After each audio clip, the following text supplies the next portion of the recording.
logging in again. You know what it was? Because it was just like you're running out of space. I'm like, no, the fuck I'm not. But you know what? Let me just get rid of all of this shit and It, figure it out from there. I'm thinking of telling my brother after the bachelor party, like, that's assuming Vince Russo's house is awesome. Be Yeah. like, be like, no matter what, just give 4 stars. Like, everything was great. Vince is a great host. The house was great, but fuck you for not liking Stephanie Vaquer. That four, would be 4 stars that would be great. or 9 out of 10. That would be great. Oh, that would be brilliant. My God, go back here. Oh man, yeah, no. I also hate that they changed their fucking theme song. Yeah, I'm so mad about that. I was yeah. like, what was the purpose for this? I think they just don't want to pay the artist, which is probably per That's usual. usually what it is. I didn't realize that Becky's was the Wonder Years. It's a variation of the Wonder Years, yeah. Yeah, she like, it's like apparently she's like on Untold. She was like, yeah, I'm friends with the Wonder Years. So I called them to ask me to write me a song. And they did immediately. Yes, that's the one that's the one she debuted at At SummerSlam. Yep. Yeah. Yeah, no, that makes sense. Yeah, but no, I cleared out all of my cookies and cancel. I actually went through like my whole like on Chrome. You can see like where all your cookies are stored. Yeah. I just deleted all the unnecessary ones, like website by website. I should do that because I cleared all the ones for Facebook, but for some reason on Google Chrome I can't log into Facebook. It'll give me the two-factor authentication, like push notification on my phone, Yeah, and I'll do it, approve, and then it just won't go through. that's weird. Yeah, but it does it on Edge, Microsoft Edge. So That's luckily very weird. I don't ever need Facebook, but if I ever do, I have It's to use also Edge. very true. Yeah. Yeah, no, that's right. Yeah, I cleared everything because you know what I noticed? Because Chrome actually showed me a great detail of the cookies is that there's so many like they partition like cookies for like ads for Oh like yeah. ad services. I Oh was like, yeah. what is all this? Delete, delete, delete, delete, delete. And then I put on my Chrome setting like do not add third party cookies. Yep. Yep. I mean, cookies are useful, but they can be a real pain in the ass. They take up a lot of space. Yeah. A lot of space. So I went through everything. I was like, oh my God, I haven't been to this website in years. Why is it still here? Like I like how like if you're on Chrome, you go over a tab, it tells you your memory usage, Mm-hmm. and it's always like, Jesus Christ, why is LinkedIn being slowed down? It's like, oh, it's using 7.5 gigabytes of memory storage. I'm like, I don't even know how that's possible. Maybe it's just like whenever I click something, it just stores all the back buttons. Probably. That's probably what it is, which is Yeah. that's just bad. Just don't let me go back. I mean, I'm Yeah. just clicking back and forth between the same 4 different things anyway. Yeah, I was just like, this is gross. But now I'm glad I did that housekeeping because work has been slow. But yeah, so if you see me having to log into a bunch of random stuff again, it's because I deleted all of my cache and cookies. You cleared all your shit. Yep, cleaned it all out. Well, it's good to do that every now and then. Mm-hmm. Do you have ad blocker? Do I know? Do you need ad blocker? Which ones do I use? I use ad blocker plus. Well, because ad blocker ultimate, and then this Blocker regular ad Ultimate. block. You know why? Because YouTube will block some of them, but not all of them. Makes sense. Because YouTube is like, oh, you're breaking our policy. I'm like, I don't care. Refresh and it works.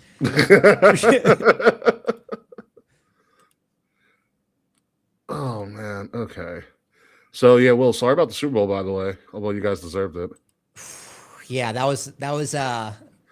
I was like, they were due for one, right? They were due for an embarrassment of the Super Bowl. I was just like, I was here. I was thinking Drake May was gonna be the guy.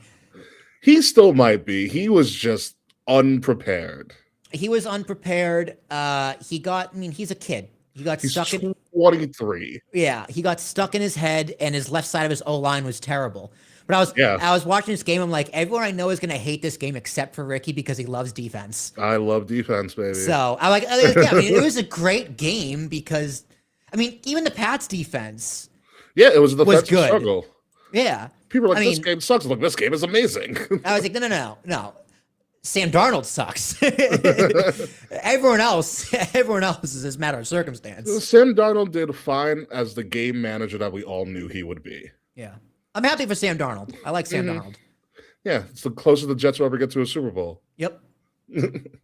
He was so there's a lot of crazy stuff that came out from that Super Bowl. Number one, Someone said this is the second time Drake May has lost a Super Bowl because he was at the last Super Bowl at Santa Clara. Yeah, the Panthers. And he was a Panthers Cam Newton fan. fan.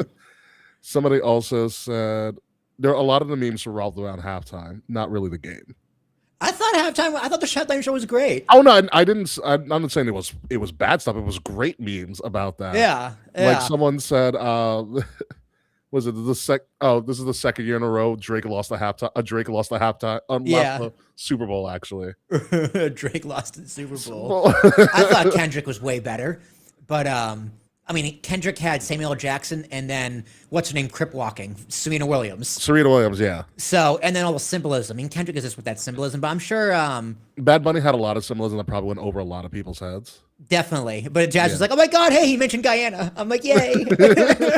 He literally went Animaniacs and named all the Americas. Yeah, all the countries in America. He's like, yeah, it's like, God bless America. And I say America, I mean all of America. Yeah. I'm like, all right, yeah, fine. I like how all the plants were just people. And I got paid $18 an hour apparently, and that wedding was real. Yeah, the wedding was real. Like what a ploy where like they just emailed because people, people email celebrities randomly. Yeah. And Bad Bunny's like, why don't we just do it at the Super Bowl? God, that daughter's mother must have been so mad. She's like, I don't what? Or like the father's like, I don't get to dance with my little girl on her wedding. Like, yeah, but they probably had the biggest, probably it's the world record for largest attended wedding. God, you know what? It has to be. That's a good point. You know what? And they didn't even bring gifts. No. And Lady Gaga was her something blue. Yeah, I was like, is that Lady Gaga? I was like, the fuck? Hey, at least she's singing in English. No, it was Spanish actually. She did Die with a Smile in Spanish. Some of it was in English. Some of it was, yeah, but most of it was Die with a Smile. It's her song with Bruno Mars. Yeah. And so when I realized that, I was like, is Bruno Mars here again? Because like that would be totally a Bruno Mars thing to do. Yeah. So how long did it take for you to figure out that was Ricky Martin? I saw it in a tweet afterwards. I didn't even point him out. I couldn't. Oh, you didn't even notice it live? Didn't notice. Jazz noticed Cardi B. She's like, "Oh, Cardi B's back there." Yeah. So there's a lot of random. So Cardi B. Jessica Alba was there. Jessica Alba, who still looks like she's 25. She looks incredible. She looks incredible. Pedro Pascal, who's like the coolest dude ever. Yep. Ronald Acuna Jr. was there. Cool. Okay. I haven't seen it confirmed, but it's rumored that Jazz Chisholm was also there. Very cool. Yeah. So you had Cardi B, there was Karol G and Alex Early, who I don't know. I know who Karol G is. I don't know who Alex Early is. Who is that guy singing towards the end? Beautiful voice. That's Ricky Martin. That was Ricky Martin? That was Ricky Martin. Holy shit. I was like, Jazz, I don't know who this guy is, but his voice is captivating. Yeah, it was Ricky Martin. I was talking, so I had people over, and my friend Camille, we're all like, oh, this is because you had the guy on the guitar, and then they panned above him, and it was this guy singing. I was like, oh, this guy's got a great voice. And my friend was like, oh my God, it's fucking Ricky Martin. We're like, no fucking way. He looks great. Talk about looking amazing. Young. Yeah. He finally got some sun. Like, I don't know. People can complain about it. I mean, you had a bunch of hot chicks dancing and shaking their ass on live television. What else? Yeah. Beautiful Latin woman. What are you mad about? The point isn't I couldn't understand what Kendrick was saying either, but who gives a shit? Like, it's good music. I also like the music. I like salsa too. So. I will say his fucking I don't even know. He did a lot of salsa. I mean, most of it's from his album. I will say Bad Bunny's production, like the camera work was insane in that performance. Yeah, I thought some of it might have been pre-recorded. Like when he fell through the roof. That's pre-recorded. Yeah, that was pre-recorded. I was like, that had to be pre-recorded because the camera looked so good. Yeah. And then they just had because he had an earpiece. I'm like, yeah, they're just counting them down, 3, 2, 1, and walk out the door and then come back to their life. I'm like, yeah, I could have produced this. I know how this works. Yeah, but the close-ups, because like whoever, because they did a lot of oneers, and like they're moving through a lot of people dancing really fast. Yeah. And I'm just like, how are they doing this? Really good cameraman. Yeah, really good cameraman. He did the Spike Lee dolly on the dolly shot. Yep. Which I was like, this is amazing. And I was watching it all in 4K. I was like, this is unreal. Yeah, it was cool. I thought it was a great show. He also stage dived. Yeah, that was really cool. That was really cool. I was like, I wouldn't have done that. I would have done that. You kidding me? Have you ever been crowd surfing? It's amazing. Oh until they man, drop you. Dropping you is not fun. yeah, they did not drop him at all. So did you hear about? So in the performance where like he goes to like the old lady and she gives him like a shot. Mm-hmm. Her name is Totina. She actually owns the last what's called Puerto Rican social club in Brooklyn. Hmm.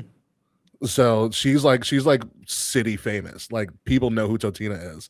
And so what I heard is that all of the stores that he did are actual stores like around like Puerto In Rico Brooklyn. or New York, yeah. So Totina was a real thing. Oh, but two boxers are actually world renowned boxers. Like remember when he ducked under the two boxers? Yep. They're legit heavyweight boxers. One's Dude, spared Xander no Zayas. expense. Spared Yeah, no why expense. not? He was like, everybody come to party. The only thing I was missing was A-Rod. I will say I was gonna lose it if he brought up like Daddy Yankee. Because I heard gasoline, I was like, no way. Yeah, I was wondering that too, because I don't know what Carol G looks like, but I love her music. I was like, I wonder if Carol G is going to show up. Carol G was there. Carol G was there. Yeah. Osuna, I was wondering if he was going to show up. Yeah, no, but yeah, it was fun. Somebody tracked the yards Bad Bunny traveled, and That's it's more hilarious. and it was more than the Patriots in the game. Ooh. Like rushing, passing, or Rushing both? yards, Okay, rushing rushing yards. Ooh, that's bad. Yeah, man, the Pats just first quarter. I'm like, oh, this is not looking good. I'm like, these guys are in trouble. I know, like, the Pats are a second half team in the Super Bowl, and they almost did it. I was like, you know what, maybe. And then he threw the pick. Yeah, he threw the pick. I was like, no, all right, that's it. I was like, oh, we finally got a game breaking out, and then nothing. Nothing. He was, you know what it was? Because he had open people. If you watch some of the plays, He wasn't making the throws. he got shell shocked. He got scared. Yeah. He looked at the scoreboard before look at the pass rusher or the passer. Yeah, I was because there's sometimes I'm like, just throw the fucking ball, dude. Yeah. Like, just throw. What's the worst that could happen? I mean, your O-line wasn't doing you any favors, Yeah. but you have to make those throws. It's not like they didn't make the catch either. He just missed. He missed, Connor Henry yeah. was wide open. Oh yeah, when the linebackers came in, Yeah. He Wide just open, and he would have been at sailed. least like the 30-yard line in Seahawks territory. He would have been golden. You He could have might broke have that had a tackle and got a touchdown. touchdown. He might have had a touchdown. Yeah, That's a brand new game. yeah, yeah. And that was the difference. So when Sam Darnold's line wasn't, they were doing better, especially on run, but pass protection was kind of so. But when that happened, Sam Darnold was like, "Oh, I just step up." Where Yeah. like Drake May was like, "Oh, well, he's like he froze." And that was the difference in the game. Sam Darnold knew what to do in a pressure situation, and Drake May did not. Well, Sam Darnold's been under pressure a lot playing for the Jets. Playing for the Jets, the Panthers. He was great with the Vikings. I'm so surprised the Vikings didn't sign him. They thought they had something with JJ McCarthy. I was like, but you had but Sam Darnold won you 14 games. Like, Yeah, like what are you doing? yeah, I was like, I got on the off season because like McLeod loves Sam Darnold too. And I was like, he's a huge Jet fan. I'm like, why is Sam Darnold not signed? Yeah, it was weird. It was weird. There's a great meme of a joke about Geno Smith. It's like there's only one person who can go from like the team before him, like just the Geno Smith story. He got Pete Carroll fired last year. Yep.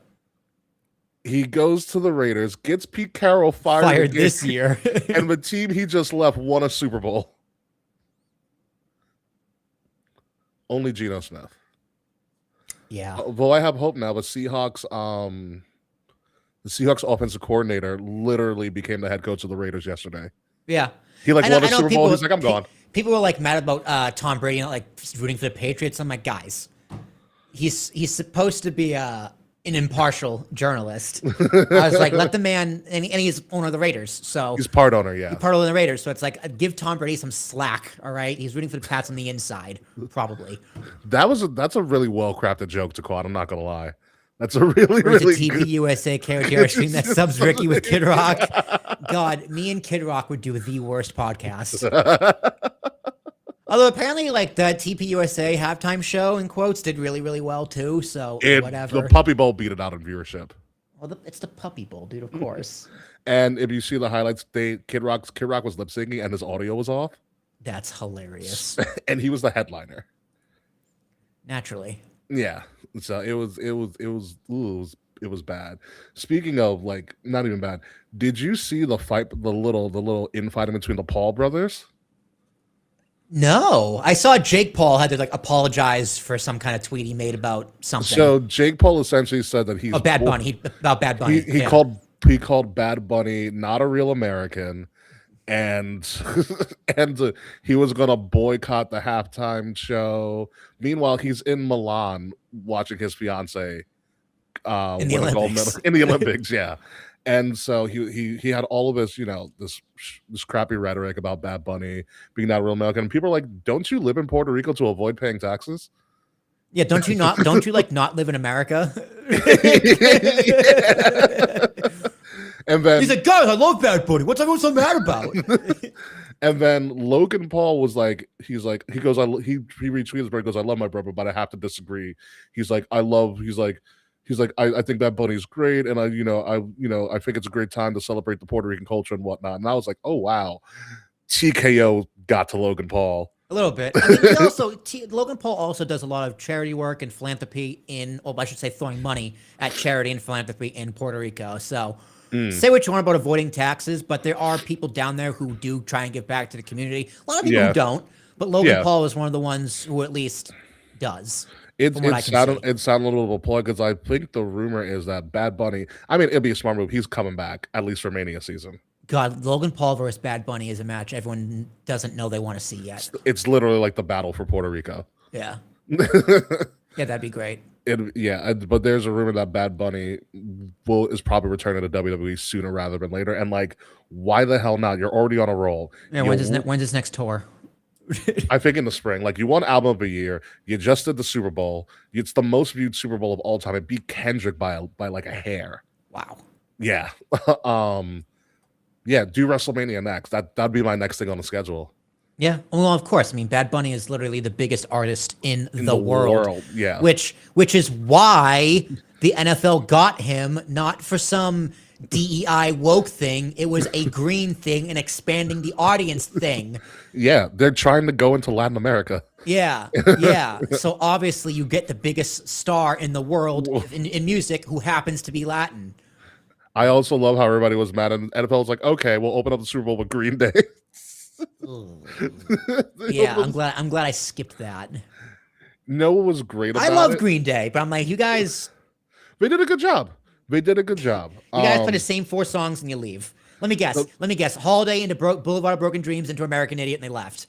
Pretty much. Yep. Nothing off Dookie. All American Idiot. They did. I think they did that on purpose. So people are like, that's the songs everyone knows, though. Like if they played Longview, all right, now we're talking. No, I think because someone was like, Green Day has come up with 7 more albums outside of American Idiot, and they played American Idiot on purpose. Yeah. That's the whole thing. That's Billy Joel's showing some age. He looked fine, but he's showing a little bit of age now. I mean, they are getting old. Yeah. I mean, the bassist always looked old. So. It's true. My friend said, "Look, he's always looked old." Yeah, he's always looked old. Trey Cool looks the exact same always. But no, they did a good job. It's like the first time they ever had like an opening, like a band open up the Super Bowl. Yeah, I mean, I was like, it was nice. Sure, why not?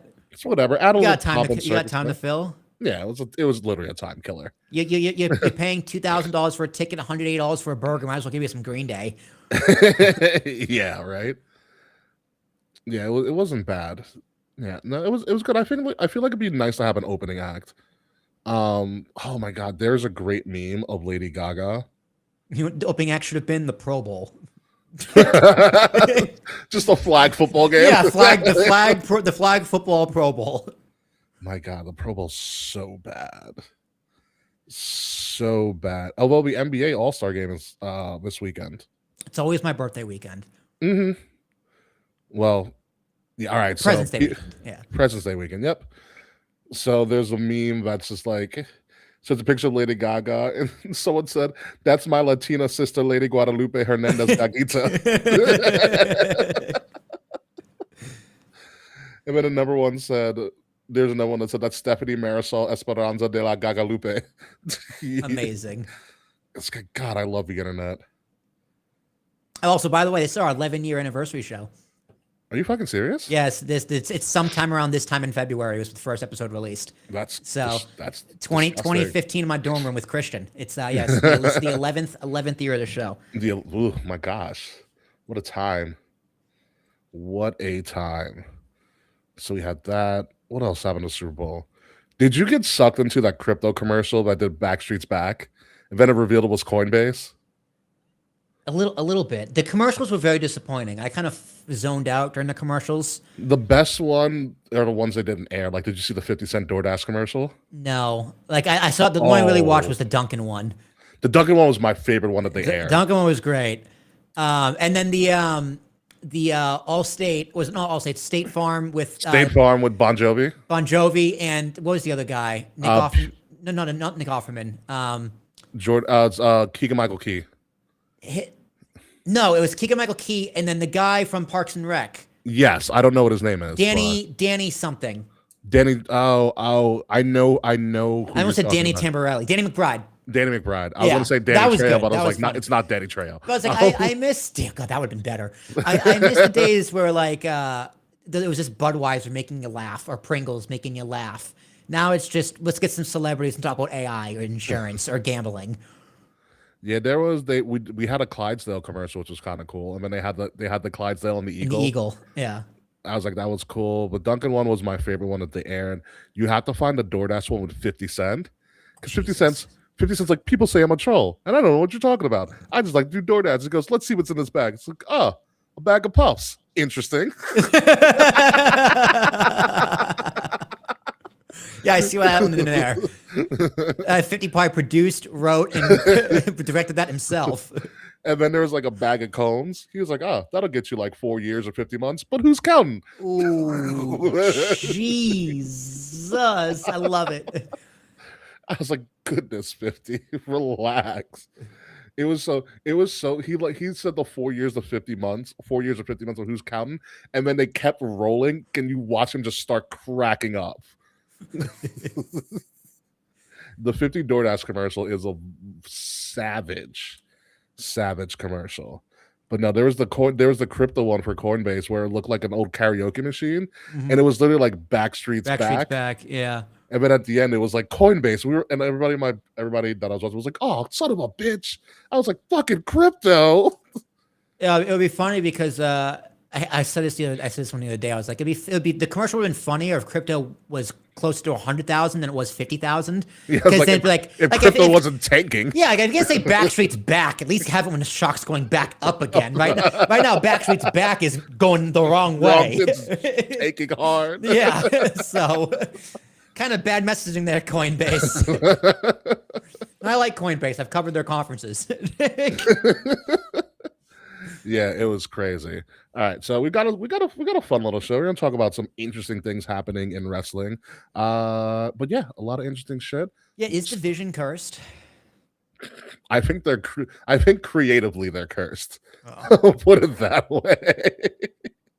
Creatively, I think they are fucked. Which reminds me, folks, whenever you're lifting something, you bend at your knees. Don't pull a Braun breaker and ruin your push. Poor bastard got a hernia. Yeah, he's out. He's out for a long time. Really, hernias? Okay, well you'll have to break it down for me because how bad can a hernia possibly be? So we'll get into it. It's in your midsection. You use your midsection for everything. Ooh, that's bad. Yeah, that's all you need to know. My dad had a hernia. Like if I touch his stomach, he was in like dire pain. Yeah, so yeah, hernias are not good. So yeah, we're gonna take a 2-minute break. We're gonna get the show on the road, and we're gonna have some fun tonight. All right. Kay's not with us, unfortunately. Kay's not feeling well, but it's okay because it's kind of a recap show. Because the road to WrestleMania is off to it's a start. It's a start. It's a start. So we'll talk about that start. We'll be back in 3 minutes.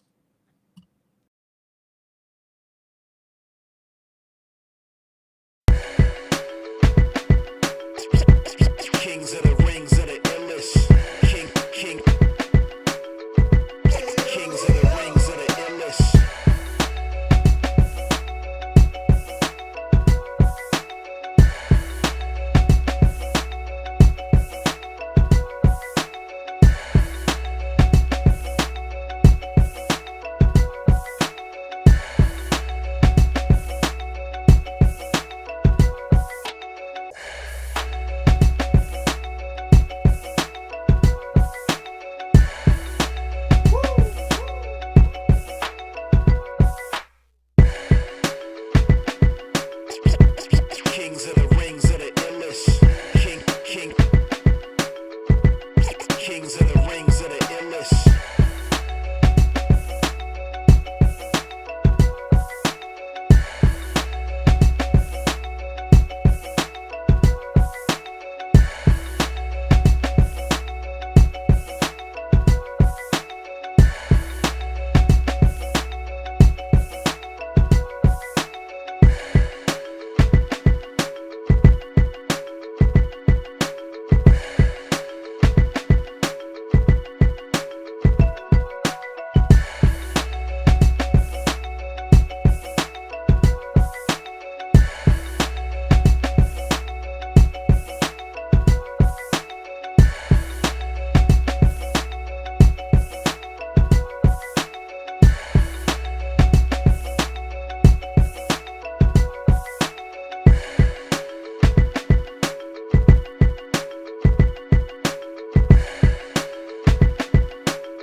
Kings of the rings of the illest.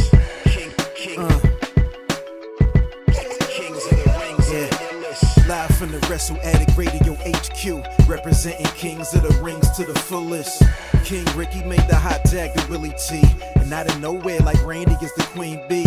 K-Fay brother, 400 plus in the bag like money in the bank brother. See when they pod, it's the opposite of common. Look at the comments, crowned at a certified top 10.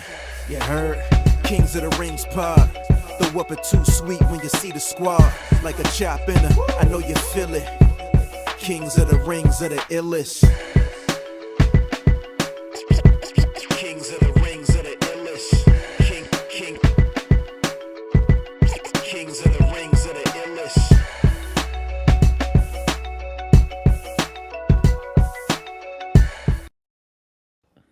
The illest.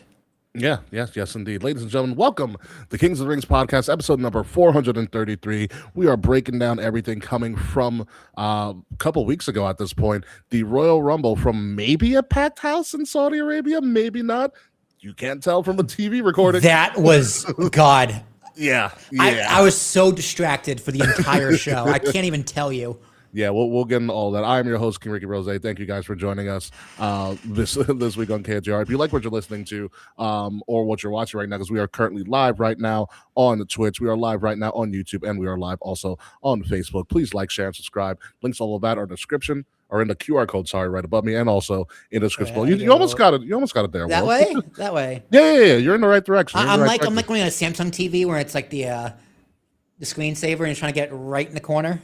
Oh, yeah, the bouncy thing. The bouncy thing. Yeah. It never quite gets there. That's very true. With me, as always, Mr. Will Tarasuk. Will, how are you this week? I'm all right, man. This is officially the 11th year. This is our anniversary show. I guess what? So this is the 11th year doing the podcast. That'll make it our 10th anniversary, right? Yeah. Because the first year would be 2016 because it started in 2015. So this is the 11th or the 10th year. Started the 11th year, whatever. It started in 2015 around this time. We're safely hitting a decade is what you're telling me. Yeah, no, we're over a decade. It was the start of our 11th year. There you go. That works out. That works for me. Works very perfectly. So yeah, folks, like I said, wrestling is very interesting. It's the beginning of the year, so there's a lot of faces, sometimes in new places, sometimes familiar faces in very different roles, and we're going to explore all of that this week on the show. So thank you guys for joining us. Please chime into the chat if you are watching us live right now. So let's get right into it. The Royal Rumble, it happened, and it was honestly, it wasn't a bad show. The stage design was unreal. I still don't know how people used bathrooms in like a recently made stadium that, by the way, is now demolished. Of course it is. Okay, like it's odd, and the Royal Rumble results are going to be floating on the bottom right here. Anyway, so it's a now demolished event that occurred and everything, and it looked great until you realize they had way too many lights in the seats, and then you couldn't tell whether it was a packed house or no one showed up. It didn't help because the audio wasn't so great either. Like you could tell from the people on camera in that section behind them was very, very loud and very, very into the show. but it sounded like all of the audio was coming from those people, and all the people from the outside were being moved down. Like, it felt like an AEW show. But it was actually a packed house because it was during the pre-show I was watching. I was like, ooh, those lights above the chair were very noticeable because they weren't on the chair. Like, so you know, remember how like the Staples Center, whatever it's called now in LA. Oh, the Intuit Dome. The Intuit Dome. It had those chairs also have lights, but they're like on the lower part of the chair on the I believe they're on the handrests. handrest. Yeah. So it's like it doesn't take away from the visual. It adds a visual, doesn't take away from the person. Because it did look like it was fucking half empty. And I couldn't understand why. Because I was like, it's far away, and you can see people sitting. You can see some people, but not all the people. Yeah. It just didn't make any sense. I was like, halfway through the women's rumble, I was like, what the fuck is going on here? It is not the women's rumble. It was the matches. The women's rumble, I was totally fine. Everything was great. It was the matches after women's rumble. Uh-oh, did we lose Will? I think we just lost Will. But I think it's a match. Bad, or is Yeah, Ricky's you're good. bad? You're good. I can hear you, but I can't. Up. Up. Up. The magic of live streaming, folks. Nope, it's there. I'm good to go, dude. You are. Your video. Let me turn you off and turn you back on again. We're gonna do a little fix there. Nope, didn't work actually. So anywho, I will take over as Will is trying to fix his little connection here and everything like that. But yeah, no, the Royal Rumble, the issue there with the Rumble in and of itself was that the lighting looked weird. So if you actually looked on social media in particular for people who were in the crowd, it was actually a packed house, I think of like 30 some odd thousand people or so. But unfortunately, there was not, it didn't come off that way. And it was just because it was too much lighting. It was the weirdest effect I've ever seen. So when you looked at it from like the main camera, and you didn't see like an actual like shot of the crowd, like it wasn't a shot in the crowd or whatever. It just, the lights were so like, I guess, blaring and bright that you couldn't really see if there were people actually sitting in those seats, or if it was just legitimately, if it was just legitimately a if it was just legitimately just an empty seat. All right, I think I should be good now. There you go, you're back. Yeah, my internet was just like, hey, let's just not work for a second. Yeah, I was just telling them about like how when you looked at the main camera of the Rumble in and of itself, in particular, you couldn't really tell whether it was just a packed house or like, because the lights were so bright, you couldn't really tell if there was someone actually sitting in that seat. It was the placement of the lights. It's because the lights were above their head. So it created that illusion of just not being able to see them from afar. But if you look at videos of people at the stadium, you zoom all the way in, it is a packed house. Yeah. So yeah, it was very distracting. But like I was saying, how they did it in the Intuit Dome with on the armrests, because the light's now below the people, you can still see them, and it works a lot better. Because the visual was cool on the pre-show. It's like, oh, the light has the WWE logo. I'm like, okay, this could actually be really cool if they like do something with the lights. They change color. They had a great idea, and then it just didn't go over. But it's like the lights were just yellow the whole time. They were kind of distracting. They were very distracting. Yeah, and it's kind of a shame. But let's go into the women's Rumble a little bit as we, the highlights are going on the bottom of the screen, or not the highlights, the results on the bottom of the screen. Liv Morgan won, and probably rightfully so, and well deserved. I think they're going to give Liv Morgan a run she should have had before she got injured. Yeah. Well, I told you, blonde woman in Saudi. It's also very true. I was like, well, it's gonna be her or Tiffany Stratton, and you can't deny or it. Sol Ruca. I was like, final three, all blonde-haired women. I don't know how that worked. Yeah, is just Triple H actually in charge here? Or is it somebody else? The Crown Prince. Yeah, right. But there are some good highlights. I thought Lash Legend looked great. Those overrated chants. I was like, how fucking dare you? Yeah, the Saudi's gonna Saudi. Yeah, no, I thought Lash Legend looked great. She was tied, I believe, with the most eliminations for the women, or she had the most. I think Nia has, 9? Well, no, in this Rumble. In Okay, of okay, itself. for this one in particular. Okay, In no, its no, Rumble in the particular. record. Not Yeah, the no, record. she eliminated like five or six women. 5 or 6 people. Yeah, Sure. I thought the women's Rumble was better than the men's again. Always. Charlotte was the Iron Woman. Uh-huh. She almost went an hour because actually WWE, if you go on WWE's website, they actually have the time stats for everybody and who was eliminated. So they've done really good at checking the stats of that. I in particular for the women, I know a big concern for us and everybody else was also how are the costumes going to look, and the women actually pulled off a pretty good job. Yeah, no, they got creative. I like how Sol Ruka was just like, yeah, I had to do a last minute change somewhere. Yeah. Whoops, no one gave her the memo. But I was Chelsea like, Green's outfit was amazing. Chelsea Green was so good. Roxanne Perez doing the one from Kim Possible. Oh, she was Shigo. Yes, that was great. They definitely got creative. That those tight suits looked good on some, better on others. Yeah. Lash Legend looked incredible in that jumpsuit. Yeah, no. Nia Jax, best shape she's ever been in. She looks great. She continues to get in better shape. Like she's continued doing great stuff. So good for her. She looks very, very good. Charlotte and Alexa kicking off the Rumble. That was really very funny. Was very fun. That was really funny. We had the when I heard Brie Bella's music hit, I go, "Oh, Will's gonna have a field day with this." Oh, Brie mode. Yeah, I'm shocked at the pop she got. I am too. She got a huge pop, and then Monday happened. I was like, oh yeah, you guys don't cut promos together. Well, it wasn't. Yeah, they were there just to say hi. Yeah. And I love how Nikki Bella didn't realize they were saying "coop" and not "boo." Yeah, yeah, that was funny. I love how she's like, "Yeah, I'm being a cougar right now and dating like a 23-year-old." Yep. Fucking go for it. Yeah, Who gives might a as shit? well. I mean, she still looks like she's 23. Yeah, I support Cooper DeJean in all of his endeavors. Yeah. Brie mode was a great pop. I wish I saw that coming. Had the yes chance. I in my head I was like, wow, Daniel Bryan must really be retired now. Like, yeah, no kidding. Their run to WrestleMania, I think them and Io and Rhea Tag titles will be a good match. Yep, tag That's titles. a good spot for the four of them to be in. Absolutely. I will say the biggest disappointment was Becky. How so? I don't remember Becky's. I remember she came in early, got eliminated early.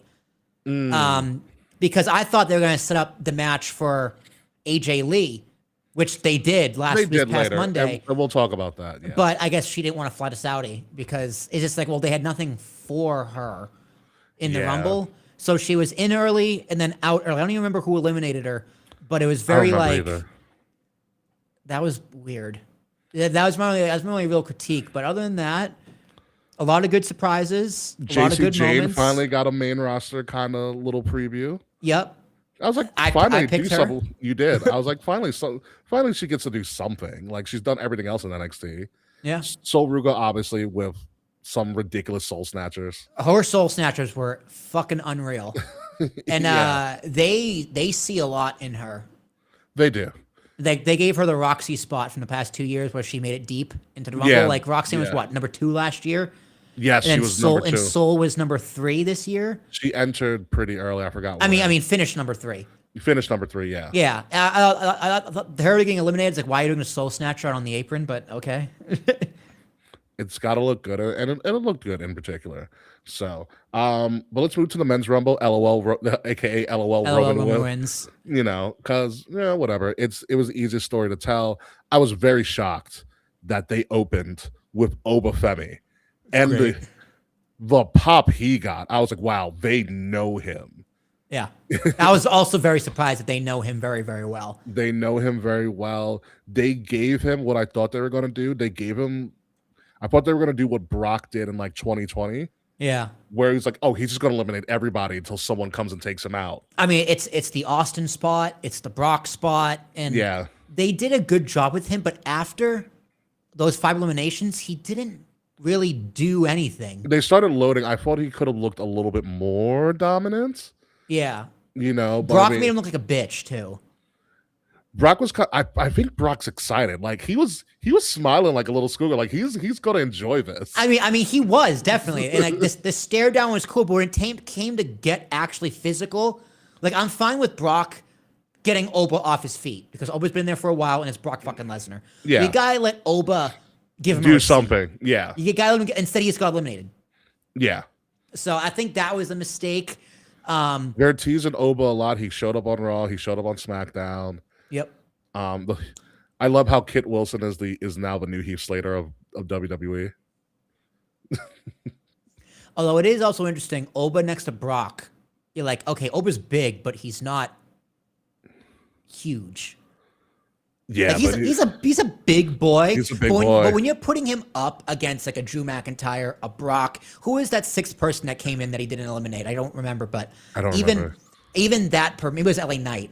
I don't know. Maybe it was not LA Knight. I don't think so. Whoever it was, I'm like, okay, this guy is also like, you wouldn't think is that big, but next to Obafemi, he looks big. Yeah. So like Obafemi's a big boy, but I thought he was bigger. They present him as bigger than he actually is. Which all the low camera shots are perfect for him. And I hopefully they do this well and we do get Brock and Oba at Mania, because I think that's easily a middle of a match card fight. Yeah, I don't know how you get there. If there is a time to do Brock it, has to show up to work. Exactly. If there is a time to do it, it is now. I think in a perfect world, you give Oba 1 year on the main roster and you do the match next year. But Brock's retiring to Gunther. Brock's gone soon, yeah. In at SummerSlam. So if there's a time to do it, you do it now. Yeah. I think it's the match everybody wants to see. Like that face-off was exactly what everybody wanted. Yeah. Yeah, it was great. Give me more. Yeah, exactly. Feed me more. Maybe Ryback was number 6. I'm just not remembering. God, no, not Ryback. Oh my God, what a case that was. But yeah, the men's rumble was what it was. You also had, if we're gonna move forward with this soon, let's move forward with it actually.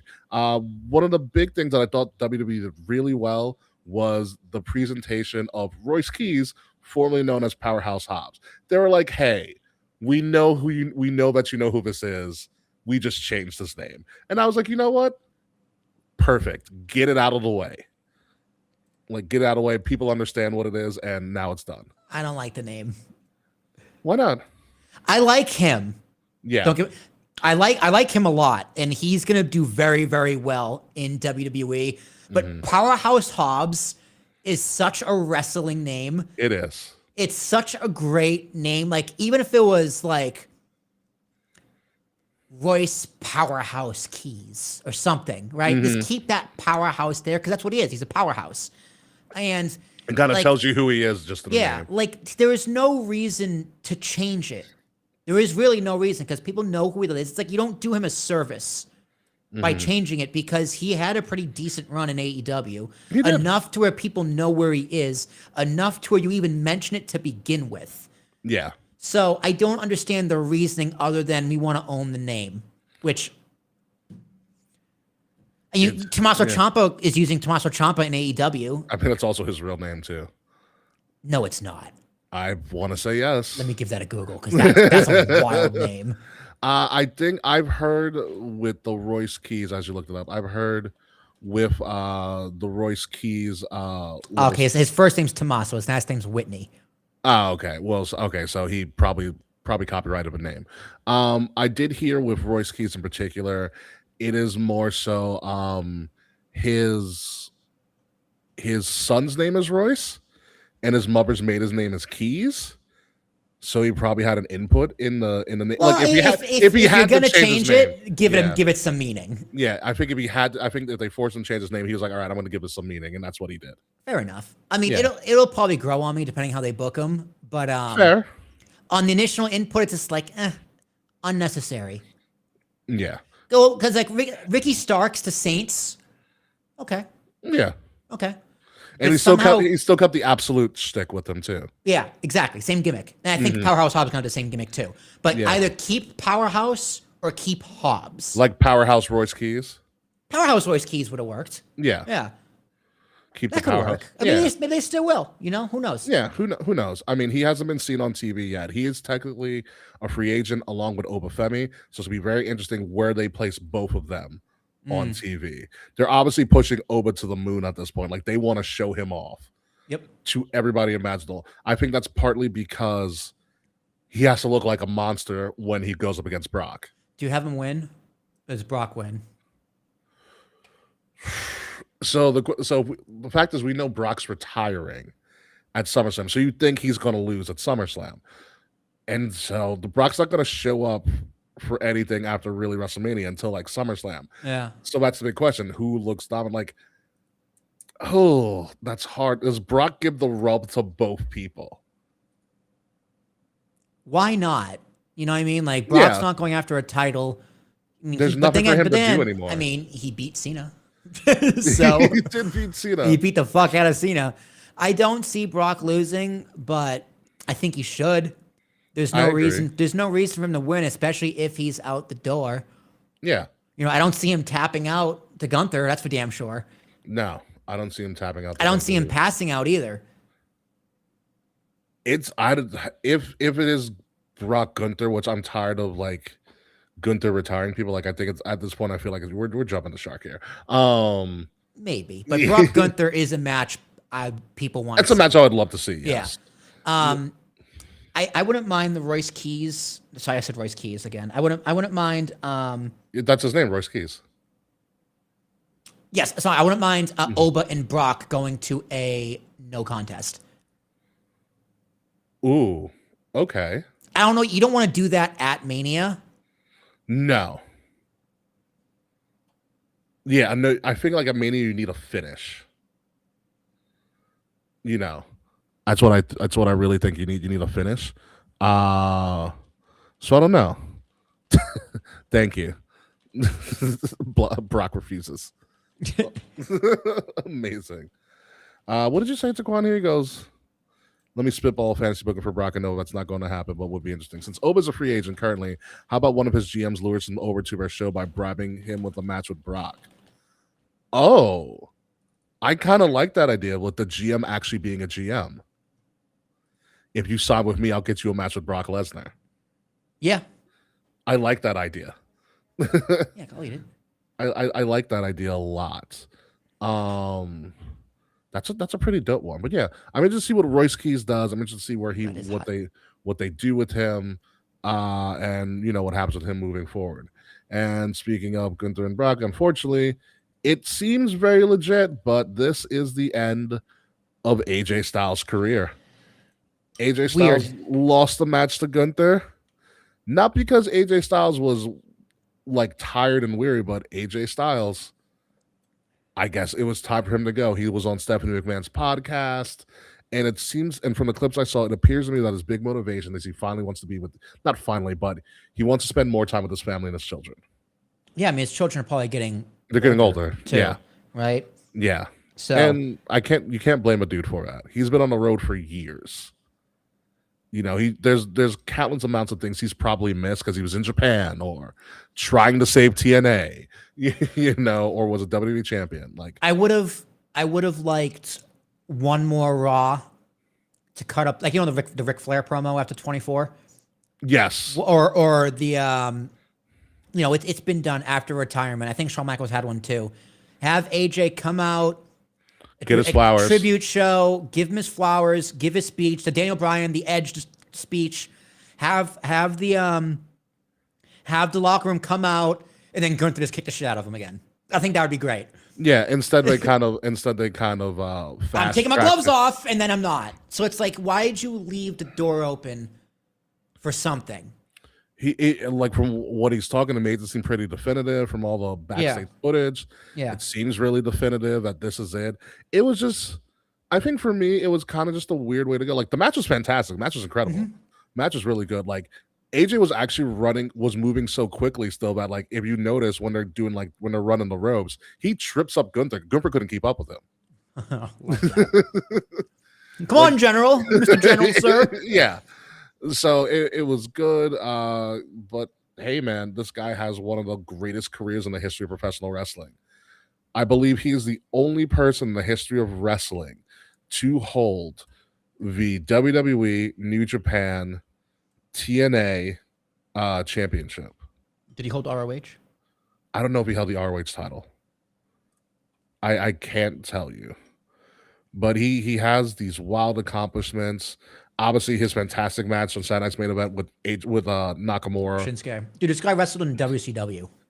Yeah, it's true. Like 2001, but still. That's true. Speak sideberg real quick. So in the new WWE 2K video game, they are going to have the Thunder stage. Fuck yeah. I was like, you know what, I might get it just because of that. Did the old Nitro stage before they did the terrible like black and white logo? Oh, the with red, the red and yellow the logo. wide, Yeah, the wide. But yeah. before that, the Nitro stage Oh, but was that's sick. yeah, it's a small stage because I went to a Nitro when I was younger. It's a small stage, very very small, but it looks nice on TV. All the metal. All the metal, yeah, with the giant WCW letters on the side. Yep. Yeah, no, great stuff. But yeah, this looks like it's it for AJ Styles. He's talking the talk like he's done. No complaints. I've seen AJ Styles. I've been fortunate enough to see AJ Styles multiple times. I was at AJ Styles' first WrestleMania. Yep. You know, he's So also I saw him at a dinky indie show in Providence, Rhode Island. yeah. Like while he was with WWE still, I think. In like 2017 maybe, maybe 2018, Yeah. maybe earlier, maybe it was before WWE. I don't know, but because that was when Christian was wrestling, trying to become a wrestler, and so we went there early, helped set up the ring. Yeah. And then AJ gave a class, so I got to watch. I got to watch AJ give a class to the young wrestlers. So that was pretty cool. That's pretty awesome. Yeah, that was pretty cool. Yeah, I mean, listen, I saw AJ versus Cena at SummerSlam. It's one of the best matches I've ever seen live. So like my AJ Styles thing is like AJ, like I think like Paul Heyman said, like years ago after he faced Brock Lesnar at Survivor Series, if everybody remembers that match was insane. Paul Heyman's like he's the Shawn Michaels of a generation. That's exactly what he is. Yeah, You couldn't put it a better word. yeah. There's no he's essentially like the wrestling standard bearer. Yep. You know, and he's one of those people that he was good everywhere he went. Who does he pass that torch to? God, I don't know. I would say Seth if he could stop being injured. Yeah, I would say Seth if Seth was a little younger. Yeah, I think Seth's a little too. I mean, he probably has another 4 or 5 years in him still, but yeah, I think he's a little too old to carry that title of the modern day Shawn Michaels because AJ Styles was right there with him. I mean, if you're just gonna go straight WWE history, it probably is Seth because Seth had his whole career in WWE. But Yeah. in terms of, but even you forget AJ had a full decade. He did. He had a full decade in WWE. And Seth came in 2012. The main roster stuff. Yeah, main roster Seth. So yeah, it's weird, but like what I want to say is also AJ Styles. We don't have to answer the question of would AJ Styles be good if he went to X promotion or X. Like we have these questions about John Cena. Like would John Cena be good in AEW if he ever win? Would John Cena be good in TNA or in ROH? But that's the thing. That's one of the things where I kind of put Styles above Cena in the aspect of he was good everywhere he went. Yeah. And there's no argument about that. No, there isn't. But there really isn't. In terms of pure wrestling, no, there is no comparison. Because Cena can have bad matches with people. Like it, AJ just does not. Yeah. But I still give Cena the edge because he was on top in the biggest promotion for longer than anybody. No, I agree. I get that. I get that. I get that entirely. So yeah, congratulations, AJ Styles. Maybe who knows what happens to him in the future? We'll see. I would love to see him do it a few months in Japan, a few months at TNA, TNA a few months in AEW. TNA needs him badly. Like end his career at the end of 2026. I'd be totally fine with that. I wouldn't be like, oh no, you. It's not like Ric Flair going to wrestle in TNA, right? Like Ric Flair wrestling in TNA genuinely bothered me. I was like, no, dude, you gave your word to Shawn Michaels. Like, what are you doing? Yeah, you got. It's like when Shawn Michaels wrestled in Saudi Arabia, that generally bothered me.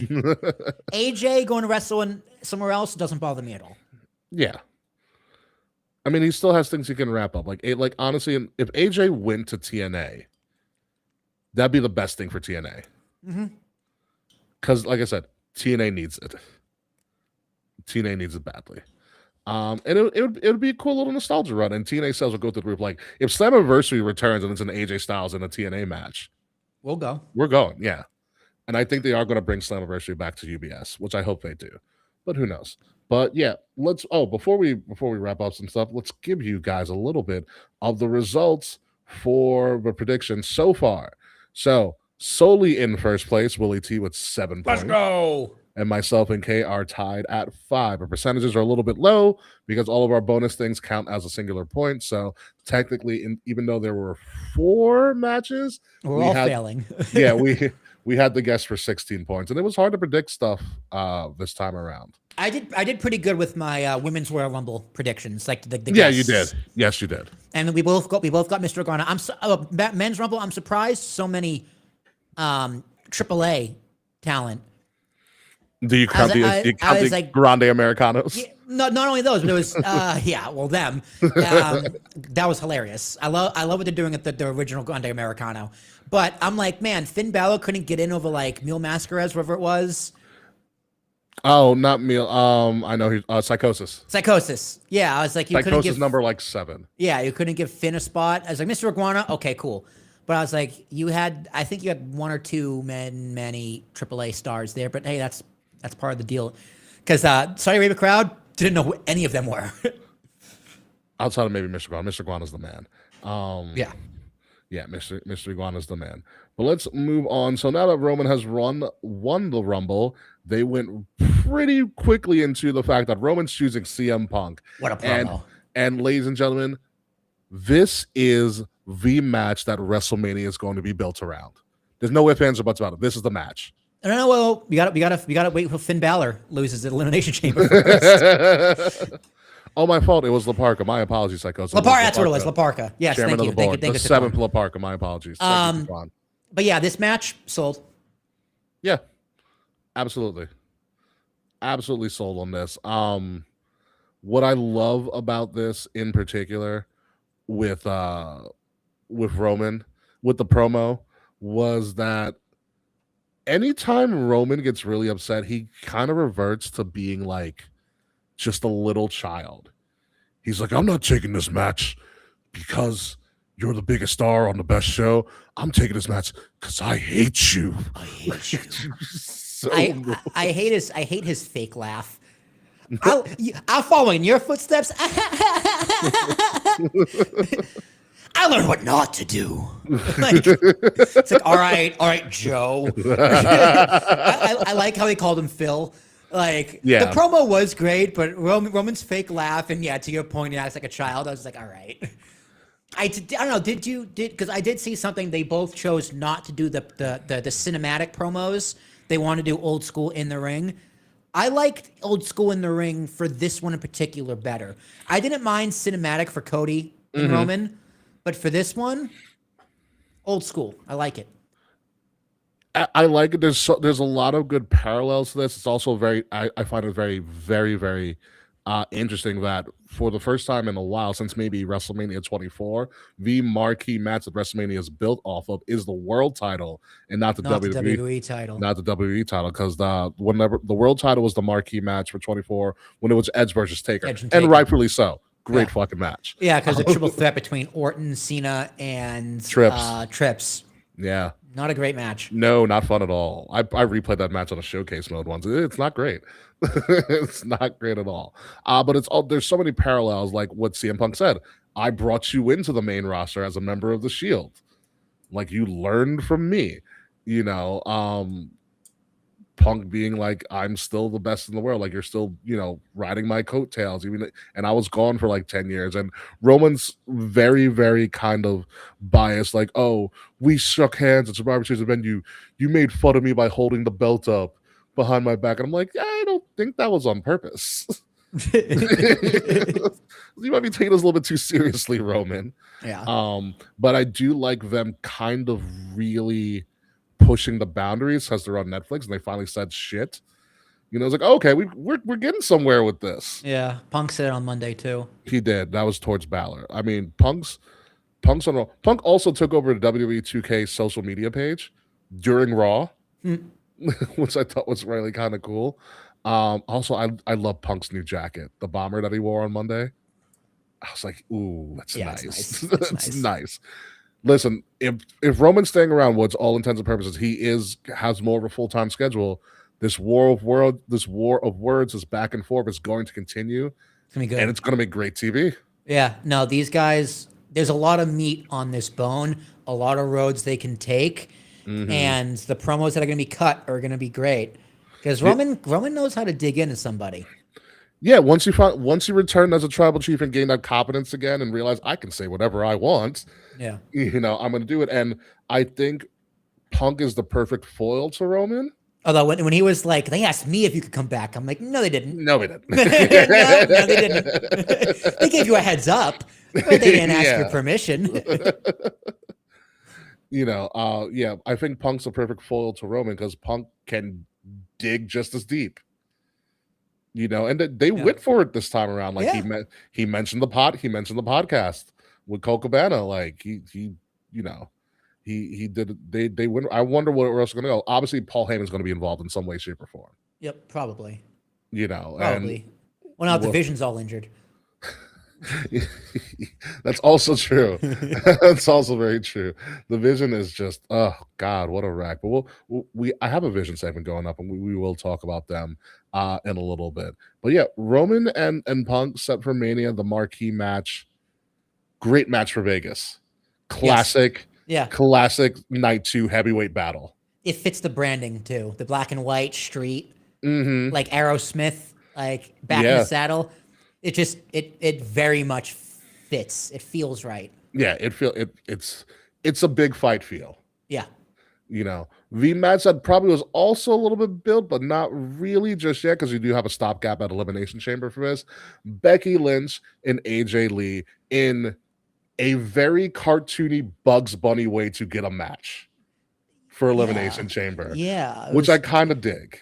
It was a little weird. Becky's fake laugh a lot better than Roman's. You know what's really crazy? Even though she's kind of teetering between Big Shot and the Man Becky, with a little bit of Trumpiness to her as well. I think Becky's having a great time in this run. Yeah, she's having a great. You could see it from Unreal too. Yeah, she's having a great time. Like I loved how she was following behind Punk and AJ. I think it'd get raw and been like stomped away. Fuck! That was hilarious. It's the little things. Yeah. Whoever when Kevin Dunn left, whoever they brought in has been very good at just little things like that, where it's just a typical walk-in shot. What can we do to just tie in a few details to the story we're telling this week? Yeah. Let's have Becky show up and see them. And Punk knows, but not knows. When Becky walked up, I looked at Punk's smile. He's just like, yeah, this is so good. What I loved about this segment, because I was talking to, I think, Manson K, I was like, the segment reminded me of like 2 college roommates at the end of a year revealing how much they hate each other. I know you kind of fucked your boyfriend in the bed a lot while I was sleeping, while I was awake. So you kind of owe me. Pretty much. They play off each other really well. I'm going to be interested to see how they get to kind of a no finish, because Becky and AJ Lee are happening at Mania. Yeah, this is another no-brainer match. Becky probably gets DQ'd. I'm fine with that. Oh, it's gonna be Ref Jess, right? Yes, because that's the controversy. Something's gonna happen with Ref Jess. Yeah, and Becky's gonna go on a tyrant on her social media. Well, you know what's gonna happen? Somehow Becky's gonna lose the belt, but it's gonna be it's gonna be vacated. It's gonna be Ref, because what fits into Becky's character more than I'm being screwed than Ref Jess, some shenanigans happening, and Adam Pearce is just like, you know what?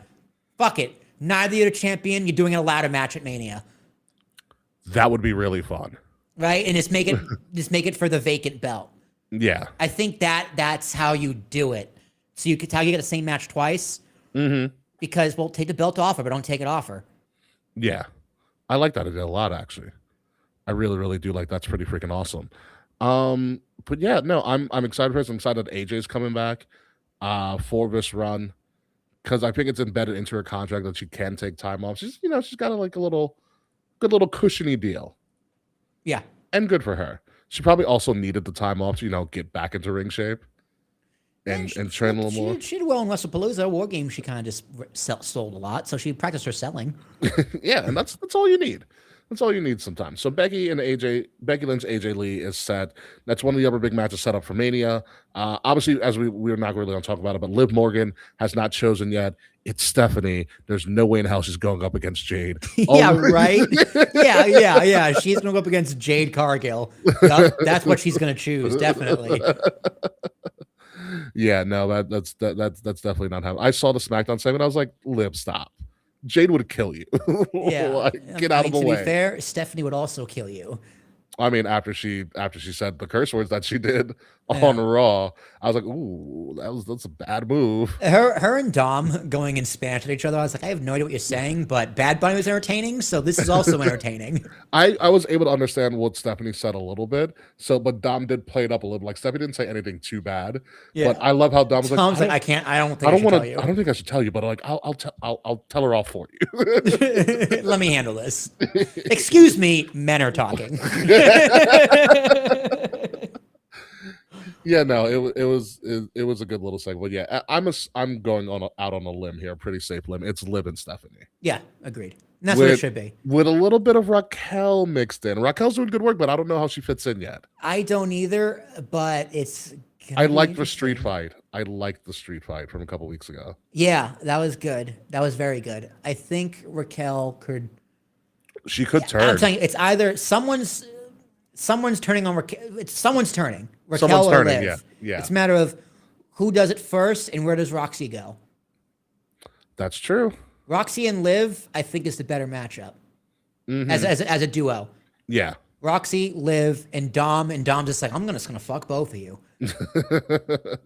Listen, Dom is overdue for another love triangle. Yes. That's when he does his best work. I love how he got flowers. She's like, I'm gonna give you a gift later. God, I will say this: there's nobody that was happier to not wear clothes again than Liv Morgan. I know. The shorts she wears are just barely legally shorts. Yeah, and they're worth like $5,000. $500. Yeah, $5,000, whatever it was. I was like, why? Whatever. It's probably on WWE's dime anyway. It probably was. But speaking of other things on Raw, we have a return of a gimmick that we thought was over after Survivor Series, but apparently it's back.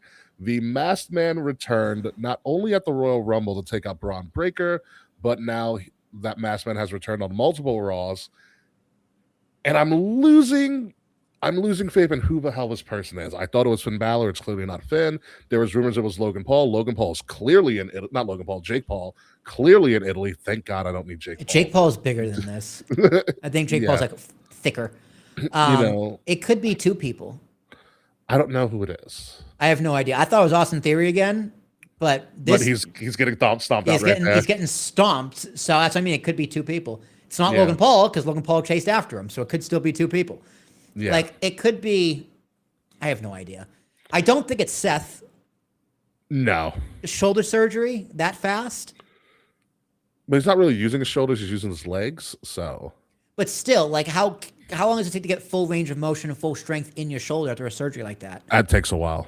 Right. So even though he's not using his shoulder, he's still having full range of motion. Yeah. Like you can't be running in because what if he bumps into? Like what if when he hops over the barricade, he like hits his shoulder on a fan? Good point. Yeah, I do not know who this masked person is. Like I said, I thought it was Finn.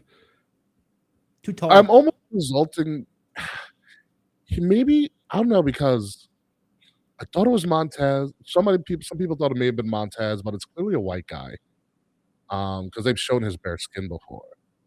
Also, Yeah, Montez. you can see it through the beard. Yeah, Montez also kind of put on weight. Some people are assuming it might at this point be Adam Pearce. I just don't see Adam Pearce as someone being that nimble still from a scrap daddy. That would be really cool. If it was Adam Pearce, to be honest. That honestly, Adam Pearce is my best guess at this point. But wasn't he out there for this segment? Yes. Oh crap! You're right. He was because he took he threw out Bronson Reed. Yeah. Bronson Reed and Logan Paul, and then he came out, and then I don't know who it is. Then there's one thought as the chat goes in. what Sean Spears up to these days. He's a possibility. That's a good The one. chairman. That's a good one. Ricky Starks would be a good one. Ricky Starks, yeah, because he's kind of. But he's going to be nothing- in the video. Although, no, because he would be with Seth. He would have been with Seth. I just had my person. I lost it. We had Ricky Starks, Pierce. Grayson Waller maybe. Grayson Waller needs help.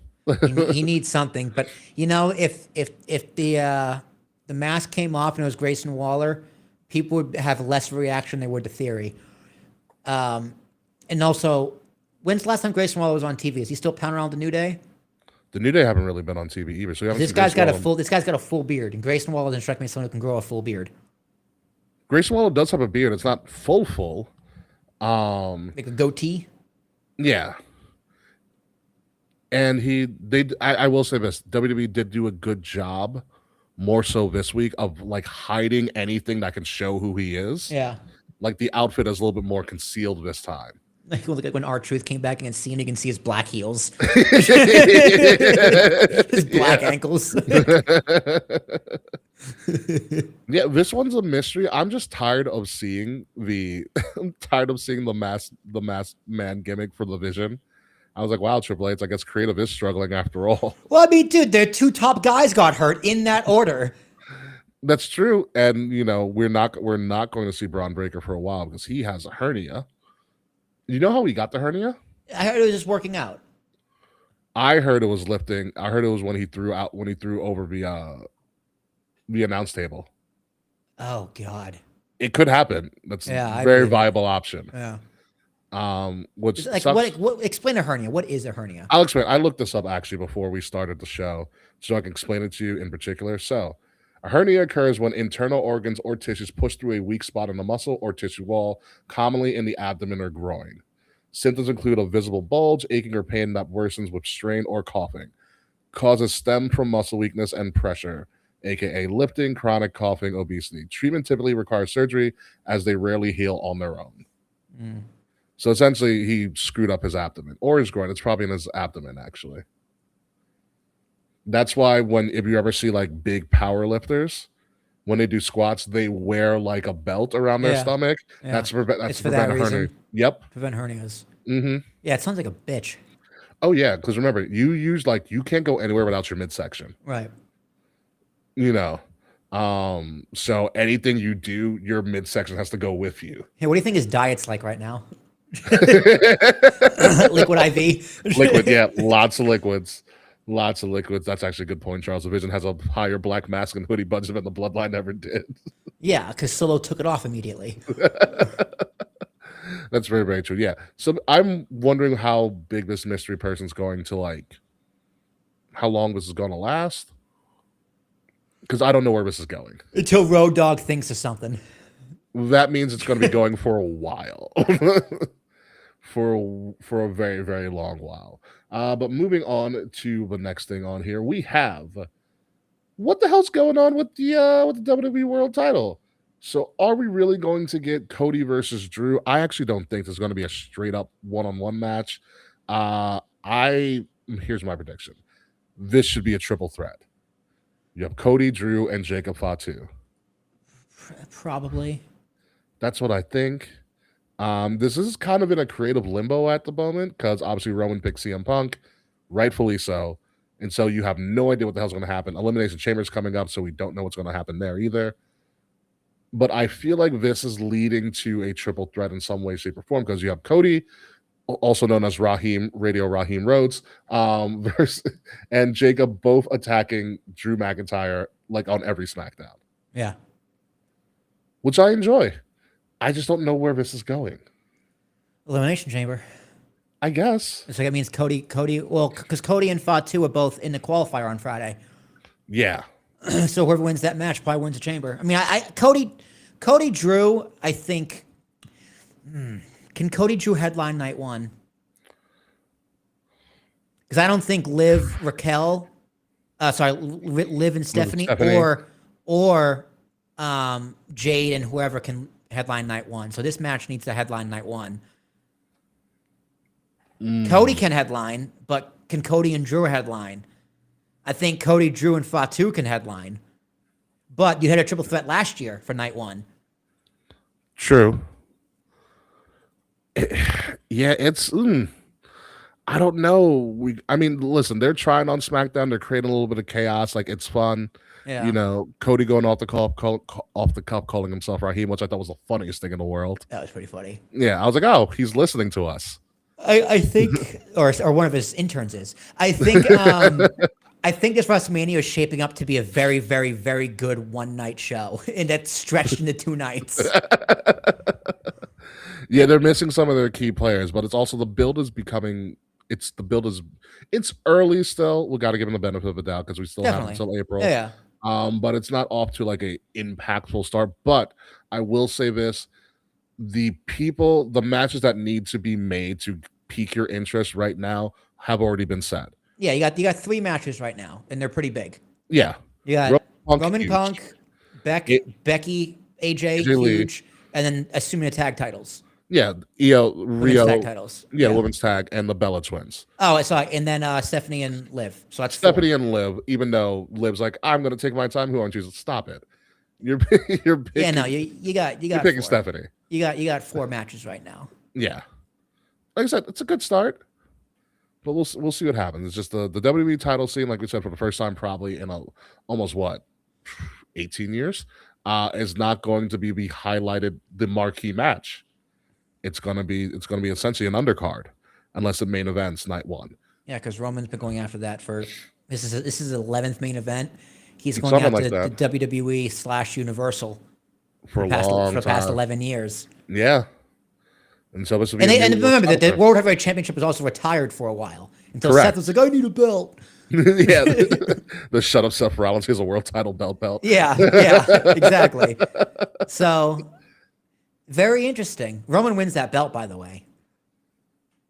You think Punk loses 2 main events in a row? Yeah. Yeah, oh yeah. Ooh. You know what? I won't care as long as we get in Living Color again doing a live performance of Cult of Personality. I want what's his name? Naomi's dad performing Cult of Personality. Just with the band randomly. Yeah, with the band. Yeah, I wish Naomi could do this Mania, but she's gonna have a child. Yeah, that's also one of the things. She's probably due very soon. She's due around Mania. Yeah. Which is one of the other disappointments of this year. Like, we could have had a very great heel Naomi going into Mania, and she was on such a roll. It's funny watching Untold. I'm like, not pregnant yet. Not pregnant yet. Yep, you're pregnant. There it is. After winning that Money in the Bank, you got pregnant. No, sorry. After you won the belt, you got pregnant. The belt, she got pregnant. No, I think she was pregnant before she got the belt. So we don't know when we don't know how we don't know how far along what she was. She was when she. I'm going to assume it's after she won the belt. It might have been Money in the Bank, because I think, from what I've been told from other females, you don't officially announce until you make it through like your first trimester. First trimester, yeah. Yeah, so you go like her pregnancy announcement, then go like 3 months back. Yeah, but you also wouldn't wrestle during the first trimester either. Well, she admitted to wrestling being pregnant at SummerSlam. Right, because then she relieved it like the next night. Yeah. So she knew. If I ever meet her, I'm going to ask her. Might as well. What is your conception date? I need to win a bet. Yeah. When did Big Jim really become Big Jim? Let us know. Oh, Charles, that's a good point. Punk loses 2 in a row, or Roman loses 3? Oof. 40, 41, and 42? It's a great point, Charles. That's a really good point. The loser story will be redemption. You know what? Based on that argument, I still think Punk. You still think Punk? Mm-hmm. I wouldn't be upset, but you got to give Roman at some point is going to be full-time face. He's kind of tweening right now. A little bit, because Punk is straight babyface fighters champ. But remember who had that belt originally? Seth Rollins. Yeah. So when Seth comes back, who do you want to go up? You figure Seth's back next summer, right? Okay. What's your big summer feud other than Brock's retirement? Roman or Seth and whoever has that title. Yeah. Seth Roman is a lot of meat on that bone. Yeah, but I'm still not tired of Seth and Punk. I know. I know. I'm still not tired of that feud. They're just so entertaining together. I'm not tired of Seth and Roman though either, because we've never fully gotten it as we should have. We had that one Royal Rumble where Seth came out in Shield gear, Shield gear, yeah. and Roman was the heel. Roman So DQ'd himself. Yeah, exactly. So flip the script. Roman's a hot baby face. Seth's coming back as a massive baby face too. He's always going to come back as a I babyface. think those two can also do a babyface versus babyface feud.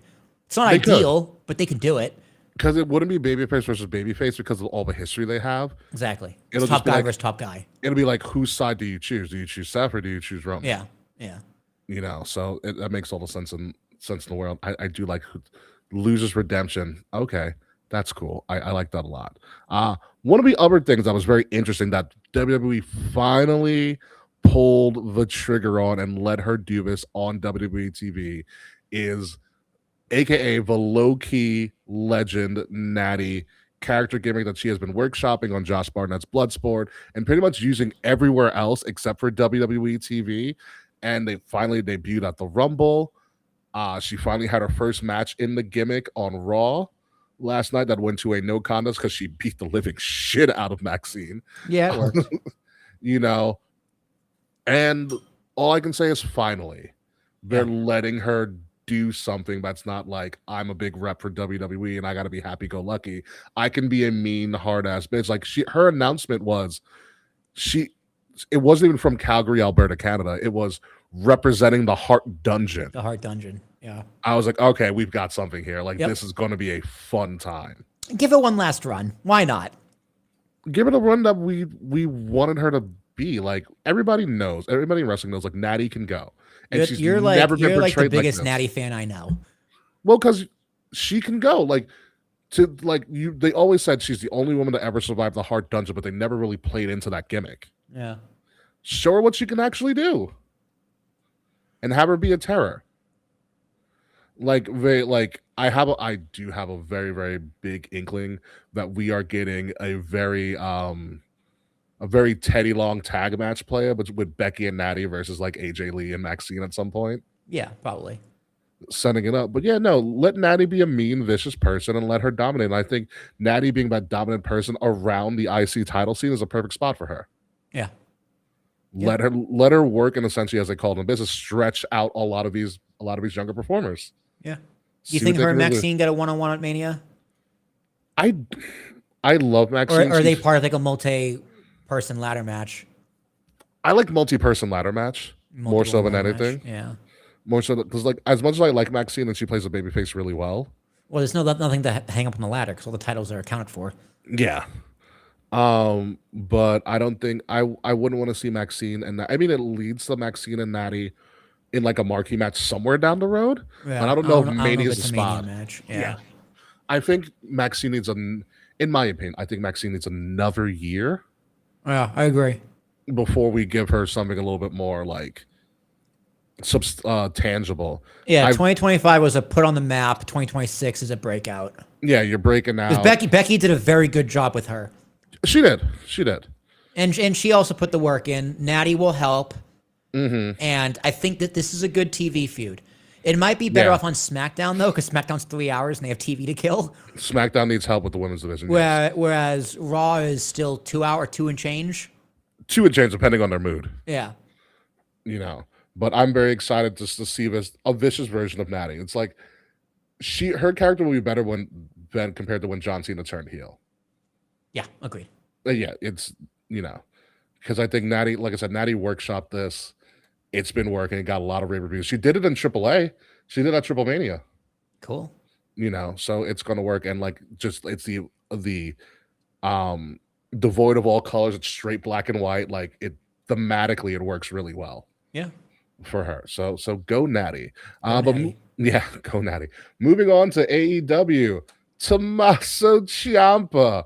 Very quickly, by the way, debuted during Royal Rumble week on AEW, went up against Mark Briscoe, and on the Saturday of the Rumble, he won the TNT title from Mark Briscoe. Wow. Mark Briscoe, yeah.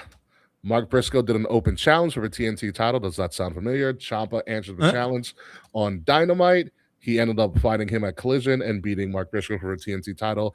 And now Ciampa calls the TNT title Sylvie because it's silver. Huh. All right, fine. So here's the interesting thing about Ciampa going to AEW. Not that he went, because I think that's like, okay, that's fine. Like, no one's going to knock him for doing that. Yeah, good for him. Get your money. Yeah, get your money. Get your wrestling. You want to do the psycho killer gimmick. WWE won't let you. Go do it. Go do it. I think what shocked me was the expediency that he showed up in AEW. Well, because his contract expired, he didn't renew. So there's no 90 day, there's no non compete. He's free to do what he will. Are you sure about that? Because I thought it was 90 day was like in there no matter what. I don't know for sure, but I know he wasn't released. His contract expired. His contract expired. That's correct. So unless there is some clause in there, but it doesn't make sense to me, who's not a lawyer, that I still have like legal sway over you when I'm not paying you and you don't work for me. Like, to me, independent contractor means once that contract is over, you have no power over me. I'm free to do whatever I want. Yeah. And it doesn't make sense to me that legally a clause would extend past the work period. Yeah. I mean, there are non-competes definitely in like contract and things like that. But to me, it doesn't make any sense. Yeah, I just found it interesting the timing because like the same week that Ciampa debuted in AEW is the same week we got Powerhouse Hobbs, aka now known as Royce Keys, on WWE TV. And in my head, I was like, did they make a backdoor trade here? Like, is WWE and AEW kind of working like cooperatively? I won't sue you if you won't sue me. Done. Because that's what it seemed like. Like, this is a really quick transition for both of them. I mean, because they sued really quickly over Andrade. Yeah. So but like he broke the non-compete though.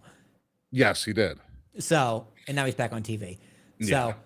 I mean, good for Ciampa. I don't know. It makes for interesting conversation. If I ever meet him, I'll ask him. Yeah, like it's like it just sounds like they made a trade or they had some sort of agreement between them. Like, listen, we're gonna sign Hobbs, you're gonna sign Ciampa, and we're gonna debut them, and no one's gonna care. Yeah. You know, like I said, I just found the timing really interesting. But good for Ciampa. He still has some meat left in his bones. It makes AEW's roster that much more vicious. Yep. He's a good fit. A lot of people for him to work with. Yeah, a lot of people. He's got a good gimmick that TKO wouldn't let him do. So, you know, he's very graceful on his way out. Not a bad word to say about WWE, which is smart, and I believe him. And he helped get the U.S. title over on his way out with Ilya. Yeah, they did do him I think they did do him and Johnny Gargano a disservice, especially for sticking it out in NXT for so long. I agree. He should have had a decent push, a singles run, or at least a real Johnny feud. And they just they kind of left that on the phone. Like, I know he's grateful to them as he should be, but in the back of his mind, the guy would be like, "Man, you guys really did do me dirty, though." Yeah, remember he was placed with the Miz officially when he first came up. Yeah, that was bad. You know, it's there. I would have loved to have seen what Johnny and Ciampa could have done on the main roster with the resources that they had and the creativity that they're able to do their matches. Like, at some point, Johnny and Ciampa should have been for a mid-card title. Yeah. Somewhere down, either the IC or the US title. I feel like they would have put on a show. They would have had like a Miz Ziggler feud over the IC title. And I thought it would have been perfect. It would have been great. Yeah, it would have been perfect. But listen, maybe he's on the greener pastures. And you know, I don't see anything bad coming from Ciampa's run in AEW. I think it's gonna have fun. Yeah, absolutely. It's gonna be good content. Yeah, very, very good content. So congratulations to Ciampa. Hopefully that trade went well. So the next big show on WWE's calendar is the Elimination Chamber. We started doing elimination qualifying matches, with Randy Orton, because you know we need a superstar in the Elimination Chamber, and LA Knight qualifying for their matches. LA Knight, I think, is everybody's underdog, especially after Untold. Yeah. And they're pushing LA Knight pretty well. He had the closing segment of Raw where he qualified. And as much as I like LA Knight, he reminds me too much of Stone Cold Steve Austin. Yeah, he's just a Stone Cold and The Rock mushed into one person. You know what gives? You And know he what has gives half away? the talent of both of them. You know what gives it away for me? It's how walk. he walks the walk to the ring. Yep, Yep. He's got the Stone Cold. he's got the Stone Cold The walk strut. Yep. and the look around. Yep. The look around, the I mean business. The top Yeah. rope reminds me of The Rock. Moveset Yep. kind of reminds me of The Rock. His selling reminds me of The Rock. Like, Yeah. I mean, if you're going to emulate two guys, you pick two of the best, but you need to at least make some of it your own. And the yeah is a good catchphrase, but I'm with you. I like LA Knight, but I don't love LA Knight. And I don't really care to see him in the top. Yeah, his character is too. I hate to say it's too attitude era. There's nothing that stands out about his character. Like with Randy, it's like what defines Randy Orton's character? Well, Randy's crazy, Yeah. and Randy can turn it on whenever he wants. Yeah. You know, Yeah. there's nothing that when you think of LA Knight, like what's his defining characteristic? The Like, catchphrase. Yeah, like Brock's a beast. Like you don't want to get in with Brock. Like what's Roman's like? Roman's a beast too, but Roman's also very like manipulative and sadistic. Like they like those characters have depth to them. Yeah. LA That's a Knight- good word for LA Knight. Shallow. Yeah, LA Knight doesn't have depth yet. Seth Rollins has depth. Seth Rollins has depth. Even Finn does to an extent. Finn has depth. Yep. Punk Finn- has depth. Punk has depth. Yeah, there's nothing. Cody Cody has it too. has depth. Yeah. And a lot of some of those characters that deal with real life scenarios, like Cody leaving and coming back, Punk leaving and coming back. Yeah. You know, Seth getting injured and all of his, back and forth. And they've never really invested in LA Knight in a way where you're like, oh, there's some depth to him. He strikes me as someone who needs a script. Potentially. Or like Which creative I'm not backstory. talking like a promo script. Like he can go off the cuff in a promo, but like what are we doing tonight? What's the goal? What's the story? How are we gonna get there? How Yeah. are we gonna get there? Like he needs to be told what to do. Yeah. Not what to say, what to do. Yeah. And hopefully get some investment. Early on prediction, even though there's 4 more slots up, I don't see LA Knight winning this. No, he's on Raw. Yeah. SmackDown guy needs to win. Yeah, I don't see LA Knight winning this at all, but we'll see what happens with whoever else is going to be picked in there. Obviously, probably Jacob Fatu and or Cody, because Drew's got to face somebody, and LA Knight's not the guy right now. I don't think Orton's the guy either. No, although Orton's got a title run left. It's just not right now. I know, dude. Another guy who can't stay healthy though. He's fine. I think he's doing good now. He's taking better care of himself than he did when he was younger. Fair. Yeah, taking much better care of himself. On the women's side of things, as we move over, we have Rhea Ripley because we needed star power in this elimination chamber, and Tiffany Stratton, who when she did return at the Rumble, I was like, oh hey, Tiffy's back. Yeah, I forgot. I was like, oh yeah, that's right. You haven't been around in a while. I was like, oh, you're number 30. I was like, you're not Trish. Or Bianca. Or Bianca. Man, I was shocked Bianca was not. I was shocked too. Yeah, very, very, very surprised. One of my friends was like, when we found out it was Tiffy and not Bianca, they were like, we need to get Montez investigated immediately. Yeah, I don't think Tiffy wins either. I don't think Rhea's there just for shits and gigs. Rhea's there to put asses in seats. Yeah. I will say this. If we do not get a returning Bianca, there is a huge problem, and I don't know what it is. Yeah. Yeah, like she'll be almost out for a whole year With a finger. with a finger. I mean, Last Chance has taken time off. I mean, to do Maybe. what? I don't know. I mean, I maybe don't she was know. burnt out. I mean, I don't know. Who knows? I mean, it's interesting about a finger finger or a thumb would take you out for so long unless there is some sort of screwed up nerve damage, because nerves are a son of a bitch if you fuck them up. Oh, yeah. You know? The damage is usually irreversible. Yeah, and I really, really hope it's not like some sort of weird, wacky nerve damage. I mean, Christ, someone so athletic and so strong and so talented gets taken up by a fucking finger. Yeah, I'm confused by it completely. I think I have no idea, but I think she's just taking time off. I think she's just mentally recouping, taking a break, enjoying. Maybe she's enjoying her money. Yeah, like what's good for her, you know. Um, it's just the Jade Bianca thing is right there. It's right there. It's right there. I will take Jordan Grace as a substitute because I think that's entertaining right now. Good mid card. Yeah. I think Bianca Jade could headline night one, Mm-hmm. but I don't think anyone else could. Yeah, and I would love for them to do kind of a reverse of so like at Elimination Chamber last year. Obviously, Jade took out Naomi, and Bianca gave like an Oscar performance in the Yeah. in the cell. I would love for Bianca to come back and like take out Jade or something like that at Elimination Chamber. You know, kind of reverse all the roles. Yeah, take out somebody. Yeah. Just get in the pub. That means Bianca's a heel then. Not, you know, she can come back as like just a baby face who's had enough. True. Or someone who took out her finger. Yeah. Or something because yeah, I don't know who else who fills out the rest of his card, but it'll be interesting for Vince because, like I said, Jade needs an opponent, Drew needs an opponent. What about Charlotte? Charlotte and Jade is something they have teased for a long time. They teased it when Jade was a free agent. I'm actually okay. I'm okay with this. If Charlotte is in the chamber, she wins. That shouldn't headline, but it will. Especially if Bianca is not available. Yeah, especially if Bianca's not available, Charlotte's a good number 2. Because Charlotte and Alexa are not going to go in the tag team route. Although I feel like they could. I feel like they're a fun tag team. But I think they're kind of on the end. But yeah, Charlotte, that's season, Ricky. It's true. You need your stars. True. Yeah.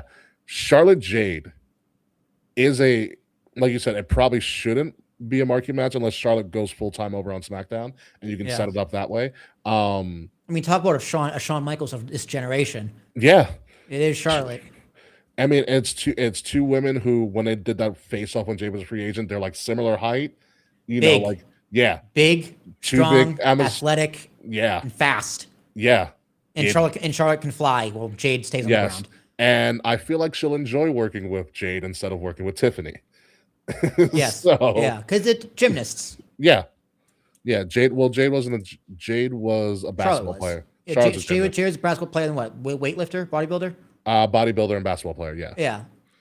So Charlotte can show the athleticism. Jade can show the strength. Yeah, it's a good foil. Clash of styles, like you can do a lot with. I think that. The promos would work too, because if Jade's kind of I'm that bitch promo, and Charlotte goes woo, that's enough. She can do a Jay Lethal woo off with Jade. Yeah. Charlotte goes, but I'm the queen.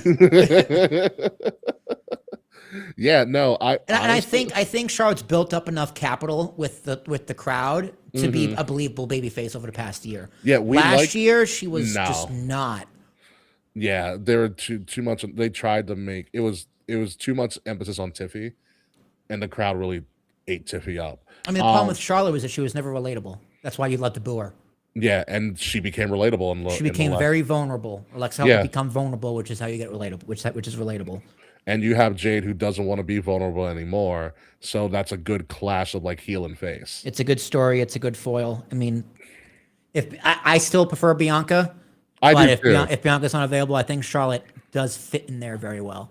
I think Charlotte fits in there perfectly. And depending on how they're written, you can tell varying stories with them. You know, like how did Jade get here? How did Charlotte get here?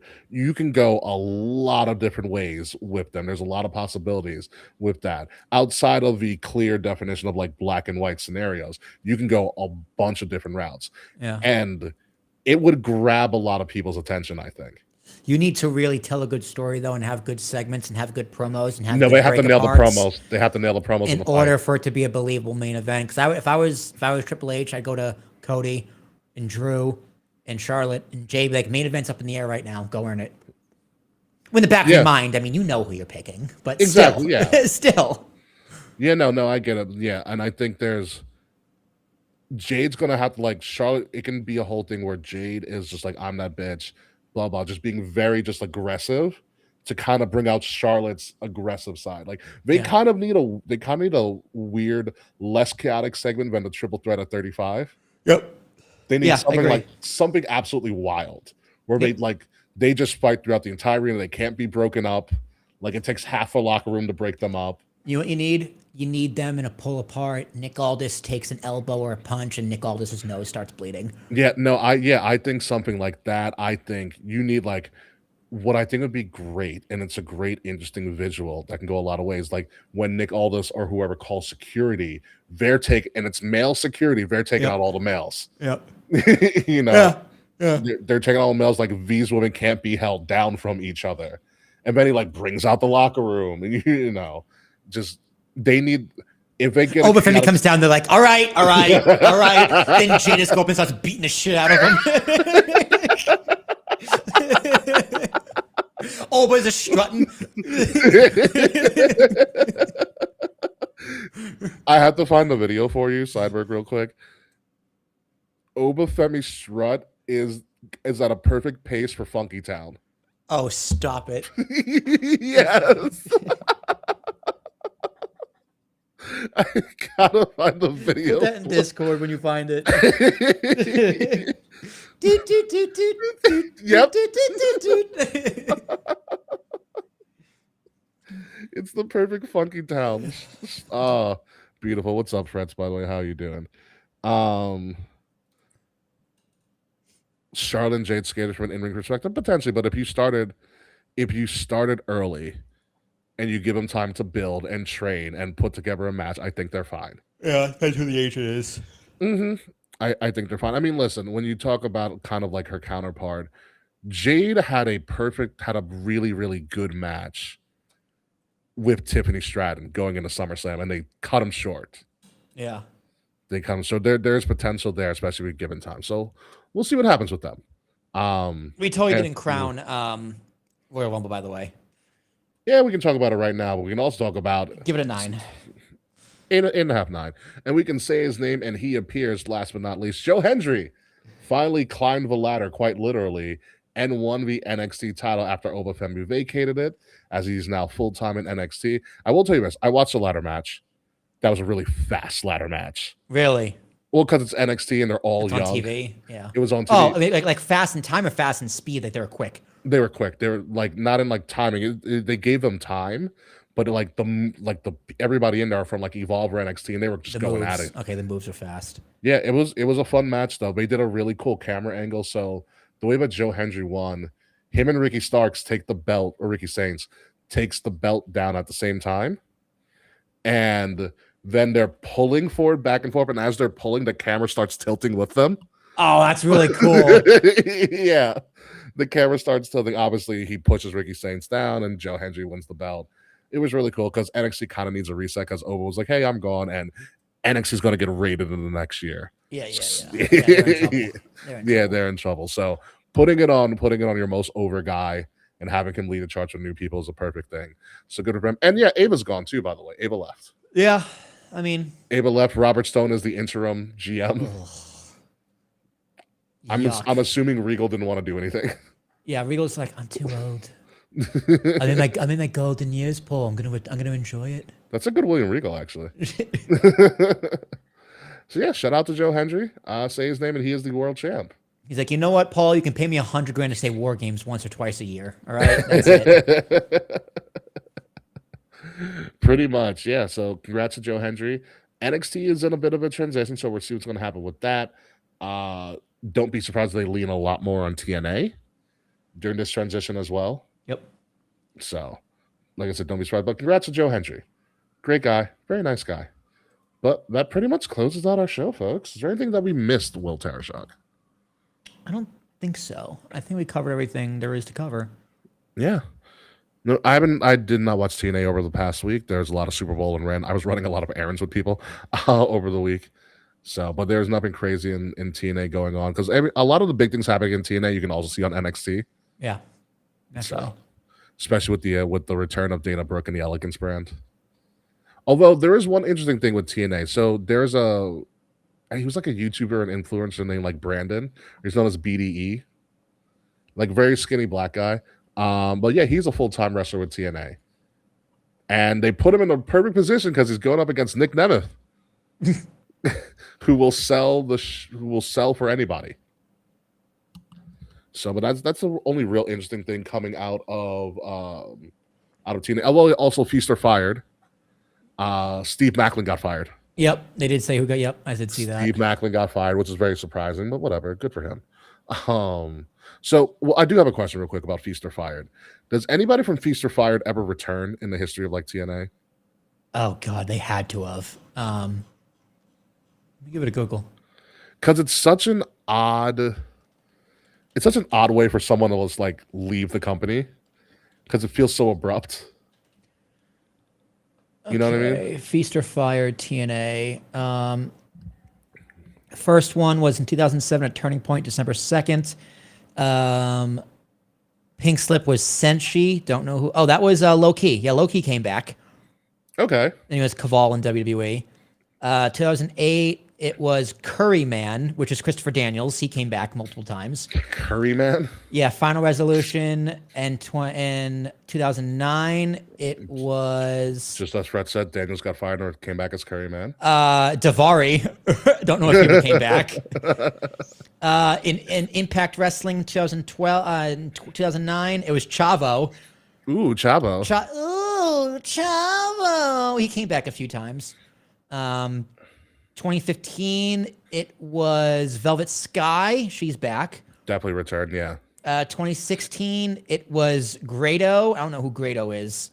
Mm-hmm.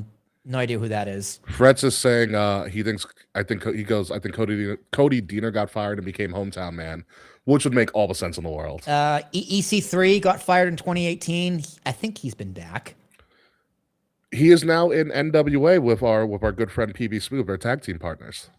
Oh my God, dude! Impact 1,000. There's been 1,000 episodes of Impact. Yeah, it sounds about right. That's fucking wild. We're coming up on the 35th anniversary of Raw too. It was Yuya Umura, some Japanese guy. Okay. NJPW, no idea who that is. And then 2026, it was Steve Macklin. Yeah. Fretz believes that Macklin is coming back, and that is him being fired is very kayfabe. Yeah. Okay, so here's interesting. Feast or Fired cash-in matches. TNA World Champion. There's been 8 of them total. Challengers have gone 2 and 6. Wait, say that again. So there's been 8 Feast or Fired, right? Uh-huh. So that means 8 World Heavyweight Championship matches. Oh, we're 2 and 6? The challengers have gone 2 and 6. They've only won twice. Ooh. TNA X Division is 4 and 2. Okay. Which doesn't make sense because there are 8 total. Like what? Okay, maybe X Division champion wasn't one of them. Tag team champions 7 and 1. Okay. Oh, here we go. The Impact Digital Media champion. It's been held by like everybody and their mother. I don't know what NTV non-title victory. Okay, won the match but didn't win the title. That's the one. It's like a and then King of the Mountain Championship is 1-0. Interesting. Very, very interesting stuff. Okay. Got a meat on their bones. Yeah, so good Wikipedia stats for Feast or Fired. That is great Wikipedia stats for Feast or Fired. I do like the Feast or Fired concept. It's great. It's a great concept on paper. Yeah. Execution is on something that's a little funky. Yeah. But we'll see what happens. But anyway, folks, I think it's time for us to officially get out of here. Yeah, I think it is. Then we can kind of, if I give me some time, well, I'll find the Obafemi pre-show. The Obafemi walking to Funky Town. Yep. And everything. We can talk about it. We can talk about the start of baseball for you, Will. Yay. Someone's not excited. The Yankees. Fuck the Yankees. It's not even. Give it time. It's the same team. It's the exact same team. Give it time. Anyway, folks, let's get the hell out of here and start working on, I guess, baseball season at this point, right? Yeah, baseball season. Or Baseball Classic. Oh, yeah, but WBC, which is like not including Puerto Rico or something like that. Well, Puerto Rico's part of the... Well, then one, they'd have enough players, and 2, Puerto Rico's part of the United States. Let them play on Team America. But they've always had a team, right? Yeah, they have. Fair enough. So yeah, we can talk about it a little bit later. Ladies and gentlemen, you have been listening to Kings of the Rings podcast, episode number 433, Radio Raheem. I am your host, King Ricky Rose. You can find me at Ambassador Biggs across all social media outlets, BIGZ, Ambassador Biggs. Find Kings of the Rings podcast at KOTR_podcast. Like, share, subscribe, leave us a 5-star review. The links to all of our stuff are in the description below, and also links to some of our fantastic merch, which we're going to have to start cycling it for spring season coming up. is in the link below. I also need more of our merch because it has been freaking cold outside. If you like what you are listening to, if you're listening to us, make sure you're listening to us on Wrestle Addict Radio, the cure for the common wrestling podcast, and follow Wrestle Addict Radio socials at addict_wrestle on Twitter and at Wrestle Addict Radio, all one word everywhere else. Again, the links to all of that are in the description below, or if you're watching us, it is in the QR code right above me. Will Tarasuk, what you got for me? Ladies and gentlemen, it's Willie T. Thank you all very much for the past 10, 11 years, whatever anniversary this is. Something like that. This is the anniversary show of the very debut of the Kings of the Rings podcast. Don't go look for it. It's probably not there, probably for copywritten music. So thank God for that. It's in SoundCloud somewhere. It's, if you go to the Internet Archive, it's there. Is it really? It's there. You looked? Yeah. Oh, yeah. I just found it one day. I was going through the Internet Archive looking for like ECW or Roz. Yeah. And I found it. I was like, I don't know how this came up in my search, but I found it. It was there. Nice. Yeah, it's bad. Oh, man. So when we come back next week, folks, we will talk about or maybe in a couple weeks, we'll talk about that on the post show because I may be out for next week. But we are going to talk about the road to WrestleMania building up. Obviously, the build to Elimination Chamber, whatever's going on in AEW, as they do have Grand Slam this weekend in Australia, which is not really a pay-per-view. It's just a collision. And as they build toward AEW Revolution in the middle of March, and hopefully TNA gets her production up to snuff. But no promises there anywhere else. So until next week, folks, goodbye, or in a couple weeks, who knows? Goodbye, good night. We'll see you soon. And fuck you, Slack. We'll see you when we see you. Yeah, we'll figure it out. This has been a Wrestle Addict Radio branded podcast. Yeah, so I totally kind of forgot that not forgot, but I just reminded myself that I'm house sitting and pet sitting for my friend who's going to Florida for like a week. Oh, that sounds fun. Yeah. 2 dogs and 2 cats. Oh, Jesus. Did you ever have pets growing up? I had cats. I never had dogs, but dogs aren't. I've been with their dogs before, so. The difference is you just got to take them outside. That's Exactly. the difference. Yeah, and the cat that they have is also kind of a. Excuse me. They're one of the cats is like an indoor-outdoor cat. Okay. So one's an outdoor cat. Okay, that's even easier. Just make sure you don't bring mice in the house. Exactly. What kind of dogs are they? I think they're labs. Oh, labs are easy. Yeah. I think I never had a dog. I don't. I'm not a dog. I'm not a dog expert too. Like I don't know dog breeds at all. I'm not good at that whatsoever. I don't know anything about cats. Like, what's your favorite cat breed? I'm like the orange. I don't know cat breeds either. I'm like the orange one. The Garfield. I'm like I know Siamese. I know black cats. And the orange ones. That's it. Yeah, I don't know. I know what they look like. I'm just like, okay, cool. You know, but yeah, no, I'm house sitting. My friends really judge. They're like, we'll pay you.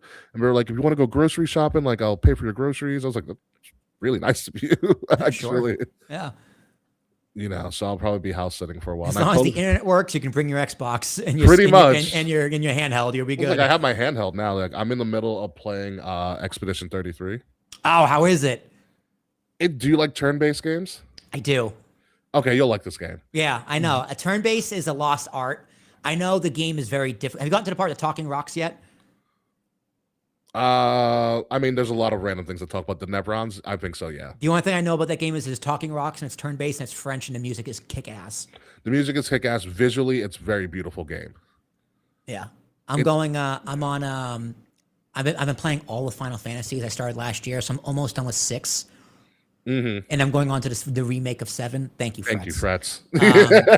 So part 1 and part 2, part 3 probably comes out next year. Yeah. For Final Fantasy 7, and once that I'm just going through all of them. Most of those are all turn based, up through 10 at least, up until 7 remake. But yeah, I like turn based. Yeah. So yeah, no, it's good. And it plays well in the handheld. It does. It's optimized for handheld. So what I discovered, so here's the premise of a story. It's this weird, it's very sci-fi-y. Yeah. So essentially, like, something happened where the town of Lumiere, which is a French town, like breaks away from, like, I guess the universe that is where the world is. Like I haven't got a really consensus on it, and so they're in this like kind of like almost this alternate town universe thing, where you can see out into like the void, and it's like you see like this tree that has a number on it. Okay, and the number changes every year by this one being called the Paintress. Yep. Okay, and so what happens is every year there's like whatever day it's called, and the number changes. So in the beginning of the game, it changes from 34 to 33. X-Men 33 did win all the awards. And so when the number changes, anybody who's that age disintegrates, like dies. Ugh, Yeah. I don't like that. So it starts very morbid. And so the expedition is it's Expedition 33. It's the people that go to and go to try to take out the Painters to stop this. By Mm. the way, it's been going on for 67 years. So like they're on like it started like 100 or so years ago, not 100 but like 67 years ago with Expedition 100. So now we're at Okay. 30. So Now they're down to 33. yeah, so they keep failing. Yeah, yeah. Yeah, I've gotten the basic gist of it. The one thing I wish it was co-op. That this seems like a game that would thrive in 2-player. Kind of. I mean, it plays very one player, Yeah. but like you keep finding your like you when you get to like it's not really when you get to where you kind of get split up. So you keep adding people to your crew. Yeah, there's a bunch of companions. And whatnot. And then obviously I'm still learning the lingo. Like you get like you have to master different skills, and your skills can be interchangeable with people, and yada. And every character you have has different skills. It's a very weird game, but it's also kind of funny. It strikes me if you don't play it for 10 days and you pick it up again, you'd be like, fuck. What do I How do? do I play this? Where was I? How do I play this? What are the controls? It's a game that requires your full attention, which I don't hate. Yeah. Like Kingdom Come Deliverance is a game like that because it's such a difficult game, especially in the beginning. And the combat's difficult and the mechanics are difficult. If you just pick it up and you're like, ah, fuck, what was I doing? It just takes you a while to get back into it. So playing that game, like if I'm going to buy that game, I'm going to take a few months and just only play that. Yeah, it's difficult in the fact that even it's turn-based, it's very detailed. So like Yeah. you got to know what the enemy's like strengths and weaknesses are, because Yep. like you can use a fire thing and it won't hurt them. You need a game guide. Yeah. You need IGN. So it's kind of difficult, but it's fun. Like I enjoyed it. And also visually it's a beautifully looking Yeah. game. Yeah. Very, very beautiful looking game. Like so once I'm done with that, I'm gonna go back because there's a lot of just random stuff I can put on my handheld. So I have that. Then I gotta finish Hellblade 1, which is an Xbox exclusive. Mm. And then I also downloaded the first Dishonored. Dishonored's great. So I'm gonna go through Dishonored at some point. Yeah, Dishonored, it's you get very different endings depending on how many people you kill. Gotcha. So if you go through stealthily and like don't kill anybody, you'll get like the good ending, I think, quote unquote. And if you kill a bunch Gotcha. of people, the city kind of turns into more chaos and you get a different ending. But Oh. like the game is one of I've never actually beaten it, but it's one game I've started so many times and I need to get back into. It's on my list. I'm gonna play it eventually. Lately, I've been playing the Jedi games, Fallen Order. Ooh, Fallen Order. I did beat Fallen Order. It took me 20 hours, but I did beat it. And then the Did second you realize one, how long did it take you to realize that you can't actually beat Vader at the end of Fallen Order? oh, I didn't even try, dude. Literally, dude, I shit you not, because that last fight, I had this much health left. Like, you know, the too close at SummerSlam. Yeah. That's how much health I had. I'm like, So you're nope. just like, let me go. I Let me just go. ran. I'm like, get me the fuck out of here until I find health. I didn't even try fighting Vader. So the second one, Survivor, is like $8 right now on sale. Survivor's fun. So I told my brother, my birthday gift is $8. Buy it. Survivors. I stopped playing Survivor. I need to go back to Survivor. There's- It's fun. You learn a lot about the Night Sisters too. Once I finish Survivor, I'm gonna start watching Rebels. Because I've been doing Star Wars. I've been doing Star Wars media in chronological order. So I finished Bad Batch. Bad Batch is such a good show. Bad Batch was it's fun. The show, the Yeah. word to describe the show is fun. It's adventure after adventure after adventure. I watched a Solo movie, Han Solo, and I'm like, I don't get why people hated this movie. I thought it was okay.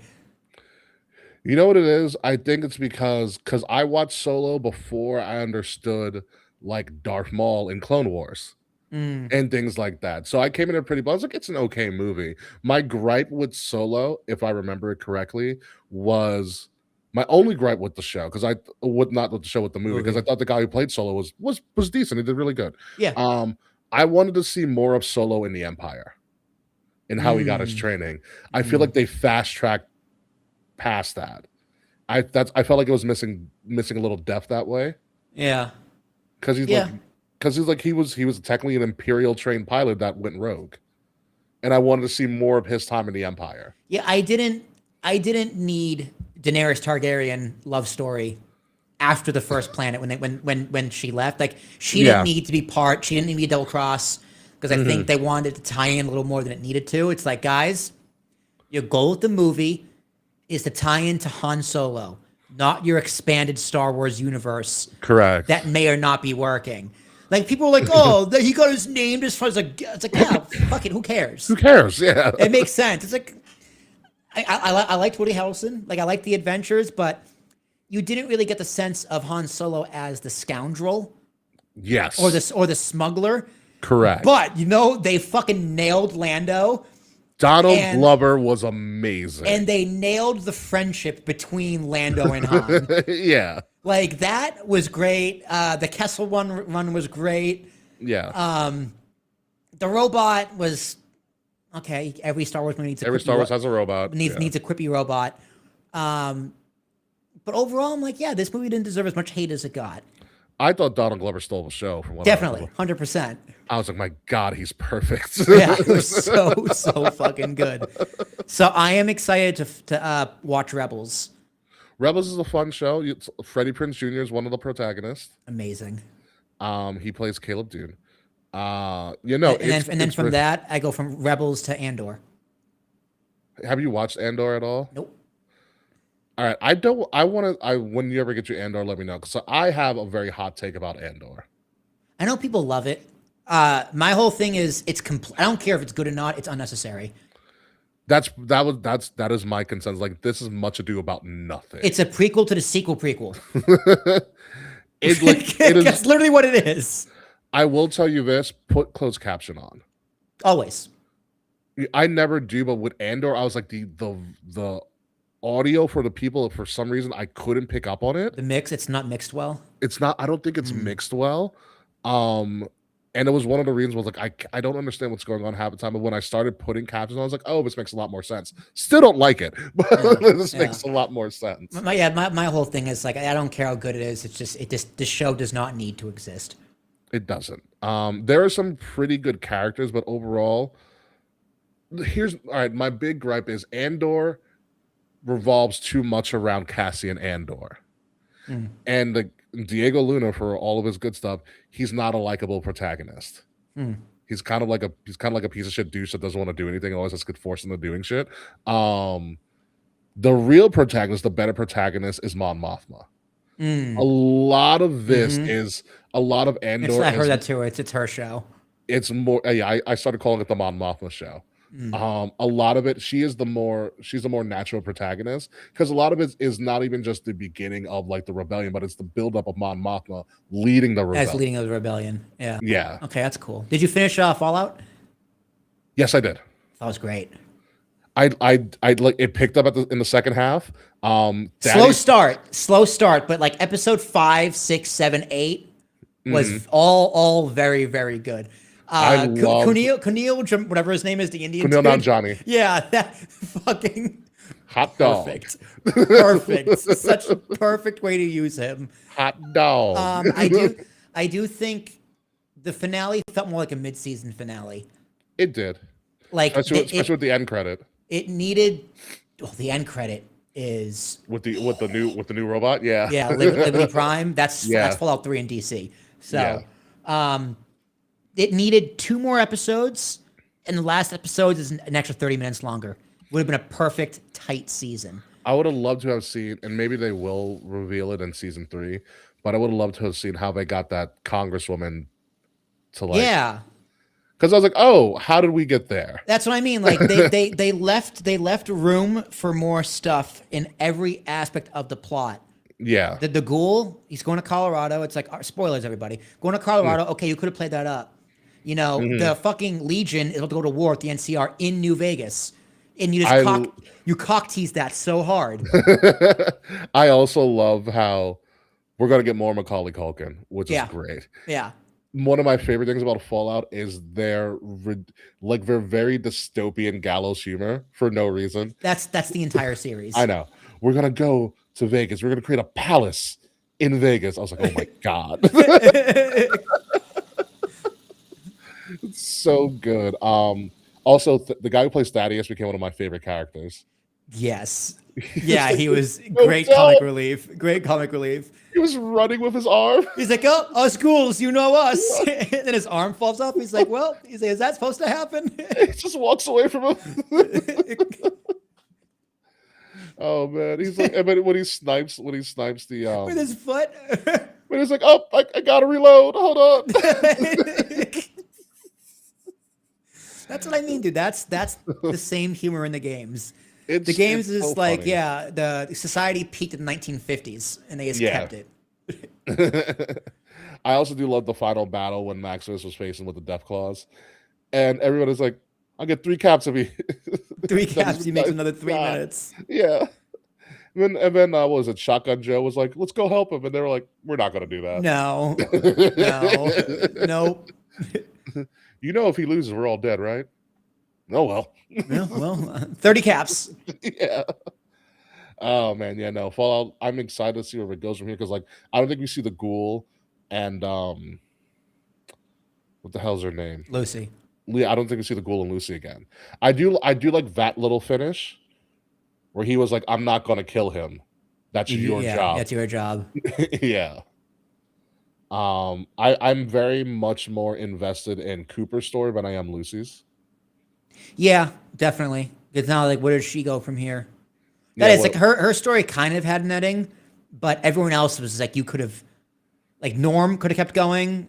I'm very interested in what Norm's going to do. The Enclave, it's just like, all right, you just cock tease us for the Enclave. Yeah, like what is phase 2? Yeah.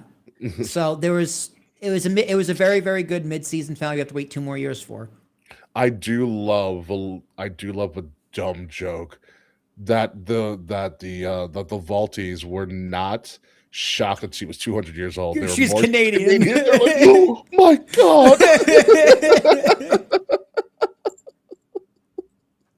It's great writing, dude. It's great writing. It's great delivery by the guy named Chet too. Yeah, incredible writing. And she's Canadian.